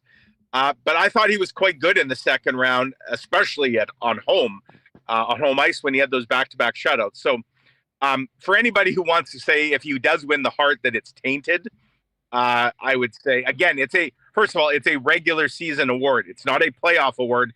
There is a playoff award for the best player, for the MVP, the Hart Trophy winner of the playoffs. It's called the Conn Smythe, and they'll hand that out in a week or so. But it's a regular season award, and I don't think I'm giving anything away when I say I had a vote. I'm a member of the PHWA. I had a vote, and Connor Hellebuyck was number 1 on my Hart ballot, and I do suspect that we're going to find out kind of the worst kept secret, Huss, which is that he did in fact win it when it's unveiled on Thursday night. Well, if that is the case, Mike, thank you for your service. And hey, listen, we spent 2 months at the end of the season talking about this and what, the numbers that he put up, the historical nature of his season. And without any of the other players really having, listen, Draisaitl, McKinnon, they all had great seasons, but, I think you could look to their other seasons and, count on others that were maybe better than that. So this was a year where I think all the stars have aligned, and it'd be pretty special to have a Hart Trophy winner from the Winnipeg Jets in addition to a 3rd Vezina Trophy. You guys hit a lot of topics in the mailbag, folks. You can check that out over at the Winnipeg Free Press and freepress.com. Ken and Mike hitting a whole bunch of these stories. And I guess we'll pay attention to the Florida Panthers and the Oilers for another week or 2 and see what happens in this series and go through. Can the Oilers come back, Mike? I do think they can, absolutely. They certainly were the second best team by a considerable margin on the ice last night. I wouldn't read too much into the final score. Don't forget, the Oilers beat the Panthers in one of the games last year in their series. I believe the final, and that was 8-1. And then the Panthers came back with a vengeance. I do expect the Oilers will have a real solid bounce back. The only thing I'm at the point, Huss, where I just wonder if the Panthers' other level that they clearly have reached is just not a notch higher than anyone else's other level, including that of the Edmonton Oilers. This is a team that they might be the deepest team in kind of the modern era in terms of just how many ways they can shred you. And, guys like Barkov and Tkachuk have almost been non-factors in a lot of ways in this series, and that hasn't mattered one bit. So I've been captivated by the first 3 games. My only complaint is that these games are so spread out. Kind of feels like the momentum is being self-inflicted here in terms of bringing it to a halt. But I've loved the first 3 games. Last night had a real old school vibe to it with the Oilers trying to get their pound of flesh. And yeah, I do think the Oilers can bounce back. I picked the Oilers to win in 7. I'm going to stick with that pick. I do think this one is going to go the distance. So I do think Edmonton can come back, probably win on Thursday, turn this into a best of 3, and give us at least a few more memorable games here. Mike, great stuff as always. Enjoy the dinner tonight, and we will catch up with you next week and maybe talking about the first ever Hart Trophy winner in Winnipeg Jets history. Have a great one. Thanks for doing this. You bet, Huss. Take care. All the best. All right. There is Mike McIntyre with us on WST. Joey Slattery's coming up. We've got some U.S. Open picks as well with Pat Gregoire coming up, and CFL 110 live at 3:15. The new episode with myself and Jeff Hamilton with all things Canadian Football League related heading into week 2 of the season and the Bomber home opener on Thursday. Shout out to our friends at Royal Sports. Speaking of that home opener, if you need to get geared up before Thursday night, head on down to Royal Sports, your number one spot for licensed merchandise of all of your favorite teams, with the biggest Jets section in town and tons of new Bomber merchandise in for the new season, along with many exclusives that you will not find anywhere else. While you're there, so with summer here, check out the incredible selection of bikes, not to mention soccer, softball, baseball, tennis, running. It's all there under one roof at Royal Sports, the ultimate sports superstore in town, 750 Pembina Highway. And make sure to check them out on Instagram at Royal Sports Winnipeg for the latest merchandise drops and sale information. We'll have to wait a couple days for the Stanley Cup Final to resume. But hey, the BP playoff menu's there 7 days a week right now. I might actually head over to BP and watch Canada Ivory Coast tonight on the pitch from BMO. Of course, tomorrow it is NBA Final and then Stanley Cup Final on Thursday.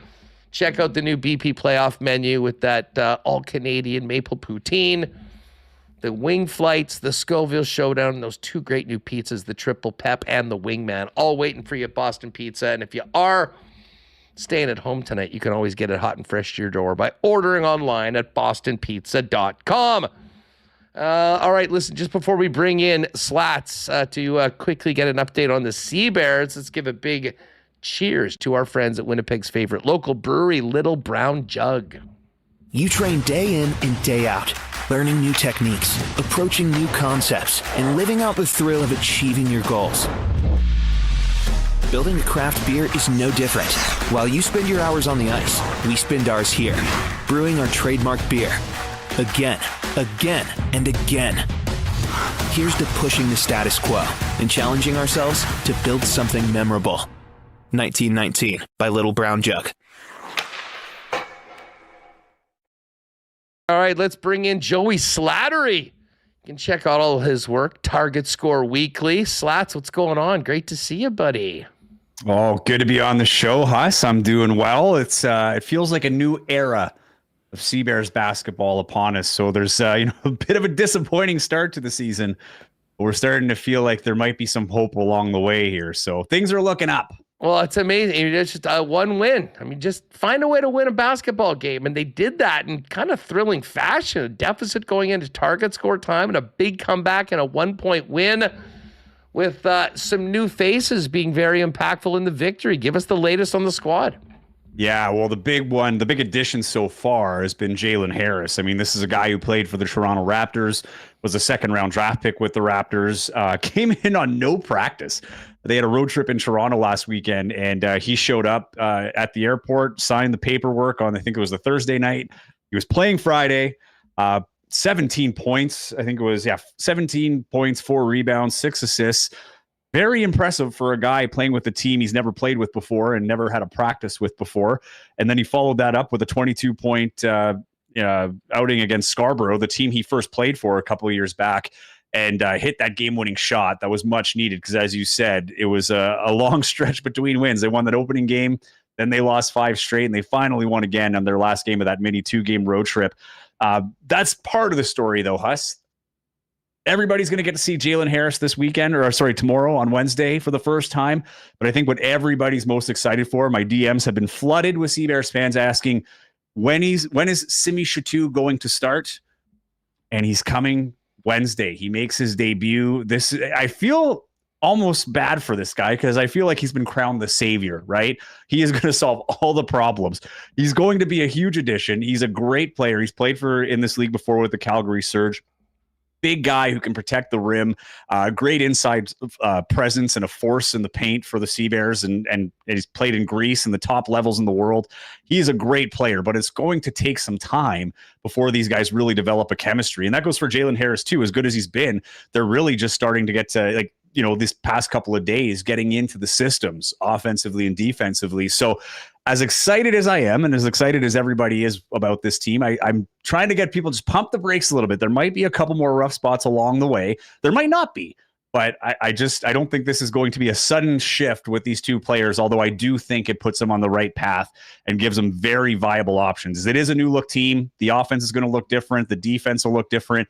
But I think it still stays in line with what head coach Mike Taylor's been trying to instill in his team over the past few weeks. Well, and I can't say that I'm surprised. I mean, they've been waiting on Simi to come in for a while, and that obviously is happening. But with the opportunity to get a player like Harris in, I mean, you have to jump at that, especially with such a disappointing start to the season and high expectations for this team, considering the hosting of the championship weekend this year. Oh, big time. And, the one thing about this team and why he's here is because their field goal percentage has been atrocious. This is a team that when they find themselves down, they've been hucking up threes and prayers, playing a little hero ball, guys trying to figure out how they can take over that game, get the team back into it. And we've seen some lopsided losses. Harris takes that away, right? Here is a guy who is a lot more similar to, like, say, a Teddy Allen or a Justin Wright Foreman, guys that we've seen before, that have really drawn the attention of fans and, really was the glue. I look at Teddy Allen that got these fans excited in the first place. He is different. I'm not saying he's exactly like Teddy Allen. He's not exactly like Justin Wright Foreman, but he's the kind of guy that can create his own shot, and he's a bucket. Like, he makes some difficult shots. He can create offense on his own. But I think where the benefit's going to come in is guys like Tevian Jones, who struggled this year, Jalen Williams, who struggled this year. Now there's not all these eyes on these guys, right? Now they have to focus their attention on guys like Jalen Harris and Simi Chateau. So I actually think we might see a boost from Tevian Jones, who's now going to be, the second or third option in the offense. So now he's going to find those open shots. And if they can still stick to that plan where the ball's moving around and we don't see that isolation basketball, which is one thing that Mike Taylor's repeatedly said, we're getting away from the star mentality. Well, now you have a star in Jalen Harris, undisputed star. You've got a Canadian star in Simi Chateau who does play in that team game, but can you make it work with the team that you have now is the big question. Even that game against Scarborough wasn't pretty, but I do like the fact that they battled back. I like the fact that they came back in target time because that's an area where they've struggled this year as well, especially in the last few games. So things are looking up. But again, this could be a couple of games before these guys really hit their stride. How much, for the first time, listen, it's been sort of a loving since the team got here and everyone loves going to the games. It seems like expectations have really ramped up this year. And for the first time, especially after those first few losses, it seemed like there was a little more heat directed at the team and Coach Mike Taylor. And, I think we've seen, Joey, like with these player moves as well, that, the organization is feeling that, and it's time to win. 100%, right? This has been something, though, that has hampered teams in the past, right? Like the 3 years prior to this, the teams that have hosted championship weekend have A, not done well, and B, have not won that game, right? So there's no guarantee, and it is a trap. Alex Campbell, who's been in this league, he's been on both sides. Alex Campbell's won a championship with Vancouver as with Saskatchewan as the host team, and he's lost one with Vancouver as the host team. He said it can be a trap. Like, it's there. You're trying to be present. You're trying to win now. They want to build up to this, but the reality is regardless of what happens, this team is going to be in that conference final. But you have to peak at the right time. And yes, you have to win. This is a fan base that doesn't really care about that. They want to go to games where they're winning. This has been a place historically where the Seabears have done well at home. And this year's not been the case, right? So I think people are hungry. There's been a lot of pressure on Mike Taylor from the fan base, that have kind of think they've seen enough. Last year, it was a carousel of people coming in and out. This year there were some worries. Mason Bercier asked for his release. He was a fan favorite. He was supposed to be here as like a culture guy. He asked for his release. They give it to him. And, I had my full conversation with Mike Taylor on my Instagram page at Joey Slattery TV if you want to take a listen to it. But he didn't hold back. He said, this is a team. We need guys that want to be here. They don't want to be here. They're out because we're trying to accomplish something. And that is to win a championship, not only for Winnipeg, but in Winnipeg. It's once in a every few years opportunity, but depending on how the playoff structure will look after this year and the next few years. But it's a great opportunity. But when they got rid of Mason, there was that little bit of doubt where is this the same old thing we saw last year? Is this going to be another scenario where we have players coming in and out and, people worried, are players happy, and then Jalen Harris comes in. And first thing I'm thinking is, well, are players going to be a little pushed aback by this? Because it was a quick turnaround on the signing. That practice yesterday, everything seems good. Guys seem excited. You've got your star player, but winning fixes everything, right? If they can win this week or tomorrow rather against Montreal, that'd be a huge win because Montreal is the only undefeated team left in the CEBL, and they are on a heater right now. Yeah, well, it was funny, and I just pulled up Coolbet, and it's, the Alliance are a very short favorite, -1.5 on the road, which is a little surprising when you hear, that record. But at the same point, with the talent that the CEBL are adding, expectations are going up for this club as well. That's sort of skidded a little bit through these first few weeks of the season. They've also been through the gauntlet, right, Huss? If you look at the CEBL standings, and it's really hard in the CEBL to predict this because the teams, kind of like the CFL at times, right? There's a lot of turnover, from year to year. And so it's hard to really judge how your schedule, your strength of schedule, so to speak.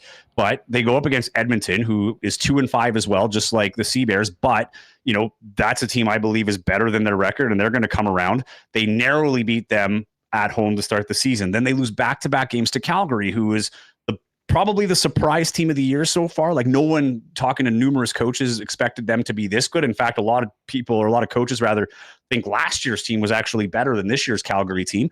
And then you get Vancouver, who is probably the early clear-cut favorite, to win the championship in the CEBL. And so that's a tough stretch. And then you go on the road, you lose to Brampton, who that was their only win this season. So that one's a little bit tough. But that win against Scarborough is big, right? Scarborough at the time was also on a bit of a heater. They were, I think, 3-1. They've lost 2 straight since then.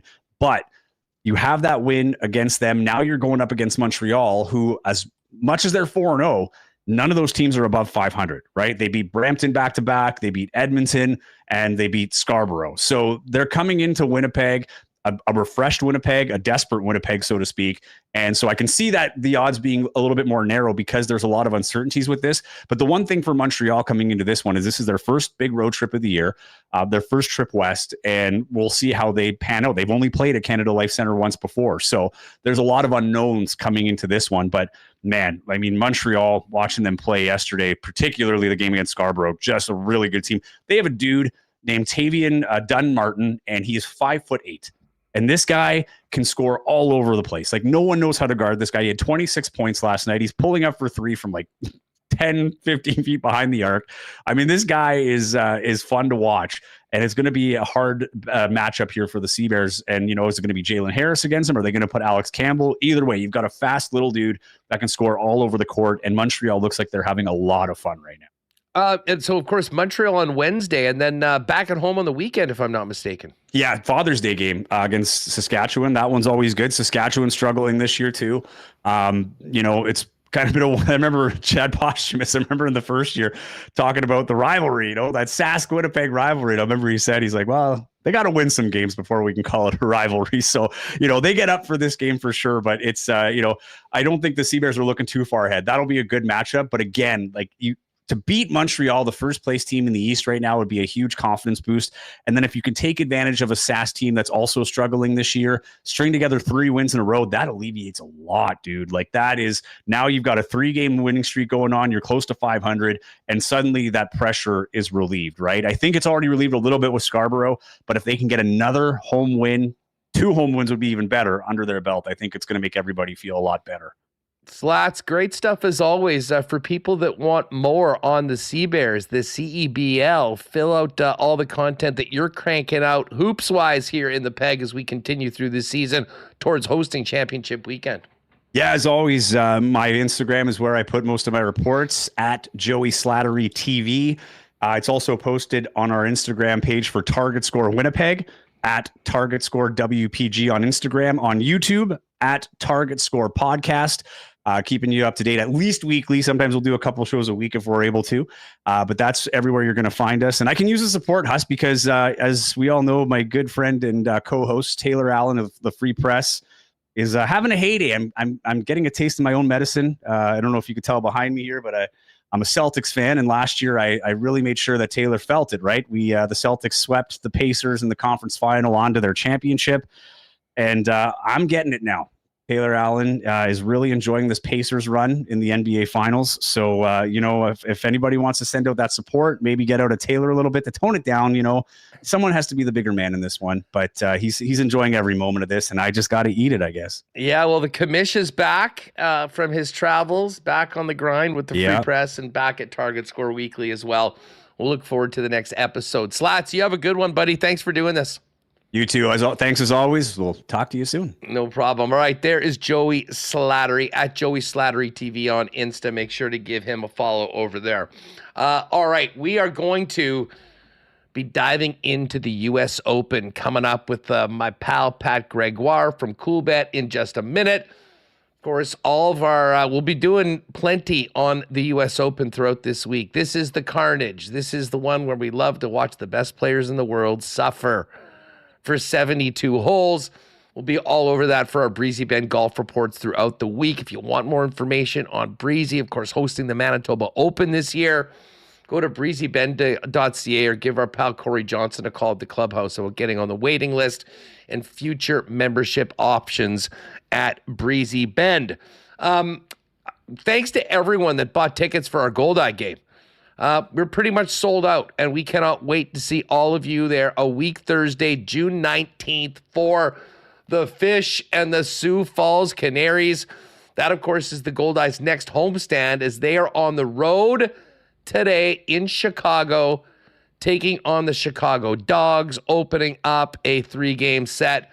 They'll continue to Gary on the weekend before returning next week for Tuesday, Wednesday, and our night Thursday against Sioux Falls, and a weekend series against Sioux City, the 20th, 21st, 22nd. Tickets available, goldeyes.com, as well as 982 base. Looking forward to seeing all of you WSTers for our patio party on June 19th. All right, we'll get to Assiniboia Downs after we welcome in Pat Gregoire, because we got to get to our Coolbet lines and we got to dig into Patty's brain as he comes back. One of the more impressive feats in Coolbet pick history on this program.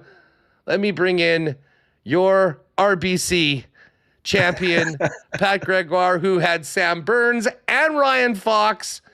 But I guess, Patty, it did end up turning out good because the guy with the bigger number was the one that actually ended up winning the tournament. Well done again. And thank you again for the amazing hospitality. Man, it was great hanging out with you guys on an amazing sports weekend in TO. Yeah, it was awesome. You also got a little extra footy action in there. The beautiful game. The beautiful game. Jogo Bonito, I believe, is what the enthusiasts say, including yourself. You are Mr. Canada Soccer. Let's not forget that. But no, awesome to have you out. Jays game was great. The Jays absolutely annihilated Philly. We had a great day on the grounds at TPC Toronto. And then the weekend couldn't have been capped any better. The big New Zealander, the Kiwi himself, cashes a big ticket. Yeah, you're right. Of course, they call it a no sweater when you do have 2 winners in that final. But when it's like a $600 to $700 swing when it comes to how much extra money you can win with the one, sure, I would have been happy with Sam Burns winning, but I really wanted Foxy to win. I'll be very serious on that. Well, it was a deserving pick. It was a great one at like 60-1. And then we get to the U.S. Open. Now, listen, just before we dive into this, I do want to mention, of course, the Cup Final is off until Thursday. If you do like Edmonton's plus 129 in Game 4, Florida minus 152. But the series price now, if you've been waiting to get in on Edmonton, you still got confidence on them. They're plus 210 now to win the series. Florida is minus 256. And obviously, there's still plenty of other props. You can bet on who gets the cup first if you want. Obviously, the total number of games. But right now, if you're thinking about getting in on the cup final, series price, Oilers plus 210, Panthers minus 256. NBA Finals goes tomorrow. Thunder, a 5.5-point favorite on the road, which is interesting. Pacers plus 175 to win at home. There'll be a lot of people that will continue to ride Indiana right now. And OKC still a minus 625 favorite, so take that for what it's worth. Not a lot of belief in the Pacers, but that's been the case almost throughout it. Now, for tonight, Pat mentioned being Canada soccer guy. Canada soccer's back in. If you're looking for something to watch, should be a great one. Canada versus Ivory Coast. Canada was plus 100 earlier today. It's now plus 112 on the home draw away. I'm on that. That's my favorite play for today.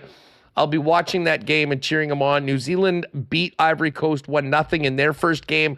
Canada scored 4 in the 4-2 win over Ukraine. Obviously, they'll have some home cooking, so let's roll with Canada tonight in the soccer for the event. But, Patty, let's get down to business. Yes. It is the U.S. Open. Oakmont, we've already seen all the videos of the players playing their practice rounds. This looks like it is going to be torture for the world's best. It's great. It's great. The quotes that we're already getting out of the players. Some are having fun with it, and some are just downright disgusted with the conditions. It sounds like Rory at his practice round today shot like an 81, and he birdied the last 2 holes. Insane. It reminds me of Friday at Osprey. Yeah, I mean, first and foremost, I do want to say that I think you could see some parallels to some of the guys that played well at TPC Toronto, because I think the 3 statistics that you got to look at here are length off the tee. We always hear about bombing and gouging. I think accuracy is going to be maybe just as important, if not more important, when it comes to finding the fairways, because there's only a few guys that can bomb it, and even if they miss, still get themselves out of trouble. But I think if you're going to be more accurate and you have the long irons to go with it, that will be important. And then, of course, putting. I think putting is going to be very, very important here with how fast the greens are. We're expecting a little bit of rain, so that could slow some things down a little bit, but I would not be surprised if you are just around par, if you're around even, that could be a winning score. There's some guys out there, we talk about the quotes, saying that, +4, if you can end up +4, you might be in the mix to win this thing, which is absolutely crazy. It really is nuts. And you know what else is crazy? The fact that we've got a guy south of 3-1 as the favorite to win this tournament. And I get it. Scotty Scheffler has been absolutely nails, winning just about everything he's played over the past month. And Rory McIlroy, Scotty's plus 280. We thought it would be Scotty and Rory. People are spooked by what they saw from Rory at the Canadian Open. This report of his practice round didn't. He's now 4th on the board. Yeah, at 13-1 right now at Coolbet. Scheffler plus 280.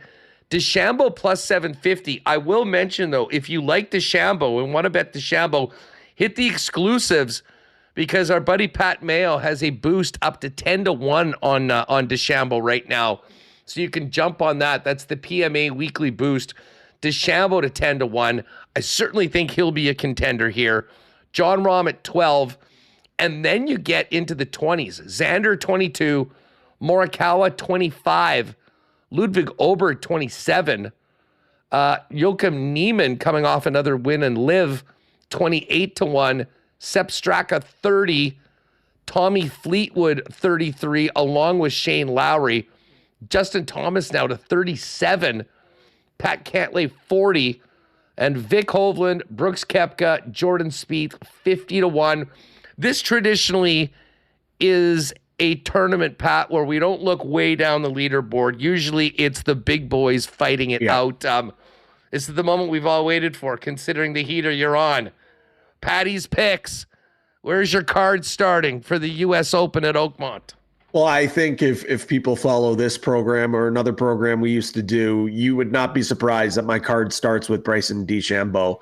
I would still bet him at plus 750. But if you are a cool better, I would get that boost at 10-1. It was 13-1 at one point. Last week, though, I did bet it at 12-1. So I've got it at 12-1. And let's just be honest. You said it. You think he's going to be mixing here. I totally agree because Bryson is made for U.S. Opens. He's already got 2. He's the defending champ last year. He plays well at these difficult courses, and Oakmont is one of the toughest out of all of them. He's the best driver on the planet. He is probably one of the most underrated putters on tour, and I think he's one of the guys that won't be fazed by this ridiculous rough. He's shown in years past that he can play out of the rough. He can use his wedges out of the rough. And to be quite honest, bombing and gouging is his game. There has not been a better player at majors, though, since the start of 2024. He finished inside the top 6 in 5 of the last 6 majors, including last year's U.S. Open victory, a runner-up finish at both this year's and last year's PGA Championship. We talk about it. You look at that number with Scottie Scheffler. If someone is going to dethrone this guy, when it comes down to the wire, I think there is a handful, and maybe not even a handful, of guys that can take him down, Huss. I think this is one of the guys can do it. I think he can hoist that U.S. Open trophy. And the fact that we're getting an even better number at it, at Coolbet with that boost, I would take it. A guy that's kind of been trending in the right direction. He's a friend of the program. It's been a difficult year for him, but he is showing some signs, despite that quad that you and I were watching this past weekend. Ludwig Aberg. Oberg at 27-1. That's one of the best numbers I've actually seen on this guy in the market. 25-1, 24, 22. Those are the numbers I'm seeing there. You're getting them at 27-1 here. I was expecting 20. Yeah. And I think if you can get him here at 27-1, I think this is a golf course where his game can play well. Talk about him, though, trending in the right directions. I think this could be a breakout spot for him, Huss. His last 5 rounds have all been sub 69, and his driver has actually been the only consistent thing in his bag all season long. He actually, this past weekend, finished 2nd in strokes gained off the tee. So I think when you pair that together, the fact that he has proven in other majors, last year he made his U.S. Open debut, finished in 12th. He was actually leading this thing after 2 rounds. I think Oberg here can be live at 26-1, and I love him at top 10 at plus 240. And whether he's on our parlay or my individual parlay at a top 20 number, he certainly would not be surprised if he ends up there. Sepp Straka, well, you want to talk about accuracy. You want to talk about a guy that's maybe not long off the tee, but always finds the fairway. The big Austrian is your guy. He's 11th in driving accuracy, but he's also 2nd on tour in stroke gain total. He's already won twice on tour this year. He has a top 5 finish, 5 top 10 finishes, I should say. And he's coming off a solo 4th place at the Memorial. Pat Mayo, though, friend of the program, 80-1 a couple months ago.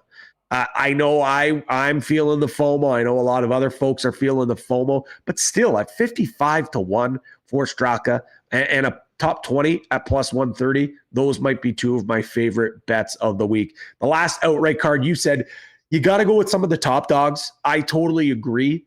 And this guy's not considered a top dog, but he's got dog in him and he is trending in the right direction. And I would put him in the category of a guy who has the mental fortitude to go toe-to-toe with a guy like Scottie Scheffler. And maybe this is my red and white glasses fogging my perception here. But Nick Taylor at 150-1 is worth a sprinkle for me. And for him to be the top Canadian at plus 320, I absolutely love. We talked about it. Bombing and gouging seems like that is the recipe that we've seen for these U.S. Opens over the past few years. But you know what else works? Just finding fairways, avoiding massive blow-up holes, and getting your putter hot. Does that not really sound a lot like Nick Taylor? He's 17th in tour on driver accuracy, and I was kind of blown away because I wanted to see his numbers when it came to his driving accuracy, and we know he doesn't bomb it off the tee, but he always finds those fairways. He's actually 26 overall in stroke gained and 13 in approach to green. I think when you pair those numbers together and you pair how he's been really kind of turning around his game. He finished 4th at the Memorial, T13th at the Canadian Open. He was the low Canadian there as well. He's actually finished in the top 20, 4 of his last 5 events, Huss. This guy is a dog. He's a killer. And I think when everyone's losing their mind, going nuts about how crazy this course is, I think Nick Taylor is going to be calm, cool, and collected and not be afraid. Yes, it's 151, folks. This is a long shot. But come Sunday, it would not be surprising if Nick Taylor is in the mix. And I know Taylor Pendrith fits well here with this course. I know Corey Connors fits well here as well. But at plus 320, I think we're getting disrespect for Nick Taylor here for him to be the top Canadian. The 2 other, not outright bets, but top bets I like. I already mentioned his name. Taylor Pendrith, top 30, not even top 20 us. Plus 160. We're getting plus money on Taylor Pendrith to bomb and gouge it around this course at plus 160. I absolutely love it. And a guy that I probably will sprinkle an outright on, but the only thing I've bet on him so far, Keegan Bradley, top 20, plus 220. I think he's a guy that could have some success here. It's funny that you brought up Keegan because I think Keegan is a guy that is live. I'm strongly considering using the 30% win boost for like a top 20 for Keegan. I've seen 50s elsewhere. It's 66 to 1. I know. This is a guy who very much has the game to just get it around the course, get it on the green, putt it in for par, move on to the next hole. And I think he's got the experience. Obviously, there's the Ryder Cup thing hanging around it. It'd be a great way to just cement your spot on that team with the win. So I'm going to throw a sprinkle on him at 66.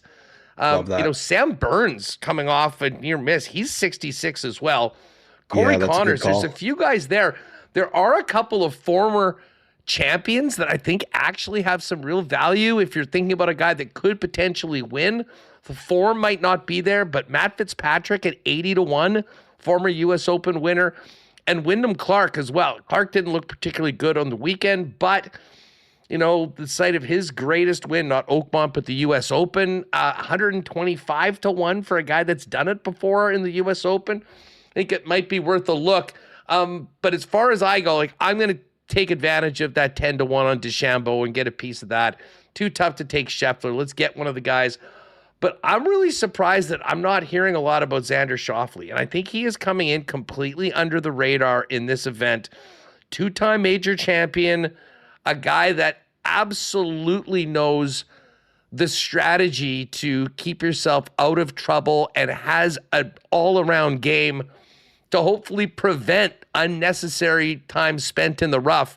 If he can keep it straight off the tee, which when he's on, he's very good at. He's got the iron game. He's got the mental wherewithal.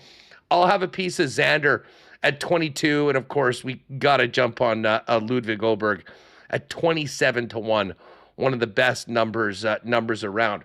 All right. Well, the Sunday Sweat Clubs had some nice looks over the last. We had a win 2 weeks ago. We were close last week. We got nipped on the top Canadian. What do you think? You want to go 3 top 20s? I think we could go 3 top 20s for sure. I might, for my Greggy's golf special, might put these majors are fun, especially with how crazy some scores can get. I think I'm going to do a miss the cut parlay for the Greggy's golf special. So let's ride with a couple top 20s. Let's do that. I like it. Well, I mean, I think we like Ludwig. Yep. Let's take DeChambeau. Okay. Ludwig Oberg, and then who do we want to go for our third? Do we want to make it Sepp Straka? We could go Sepp. I also really like your Sam Burns play too. Yeah, well, Burns' top 20 is probably a pretty big number. I mean, at 66. If we want to get a little safer, though, I get it. You're right. We could go with Straka. Straka's plus 130. slide down the board a little bit. 210 for Burns. What's Lowry? Lowry's number is plus 130. So he's plus 130 as well. I'd tell you what, let's do Sep. Let's try and get a winner. Okay. He's been so consistent. So we'll do Straka, Oberg, and DeChambeau. We'll pop that up in the combo cards or the exclusives. And I like it. We've got an extra day to do it. We can add a couple tomorrow. Feinberg's going to jump on. I'll be looking forward to getting his hit. And I did see Tim bet Tony Finau. He was the big game hunter who had Wyndham Clark. Maybe we can make this happen. Patty, I will look forward to chatting with you throughout the weekend. We'll get our parlay up. We'll make our picks over at Coolbet, and we'll get ready for the carnage at Oakmont. Thanks so much for doing this, buddy, and great to see you again with all the fellas on the weekend. Had such a great time. Yeah, it was awesome having you, and happy U.S. Open Week for all who celebrate. Take it easy, pal. There's Pat Gregoire. Give him a follow at PGreggy. You might want to see the picture that we doctored up of him with his RBC championship trophy. He definitely deserved it after having both Burns and Fox. And again, coolbet.com, where you're getting all the odds, and check the exclusives for that 10-1 number on Bryson DeChambeau. All right, we've got CFL 110 beginning in 5 minutes with myself and Jeff Hamilton. Remo, one more act of business for the week, and that is to get to our picks for tonight at Assiniboia Downs. Live racing is back tonight and tomorrow out on the west side, and I can't wait. Yeah, I'm pumped. We didn't have it yesterday, so been waiting for a while here. Get back to the track, and I'll be watching. No Stanley Cup Final. I'll be watching on YouTube, following along. So excited for live racing here at the Downs. I had a nice actually Wednesday last week.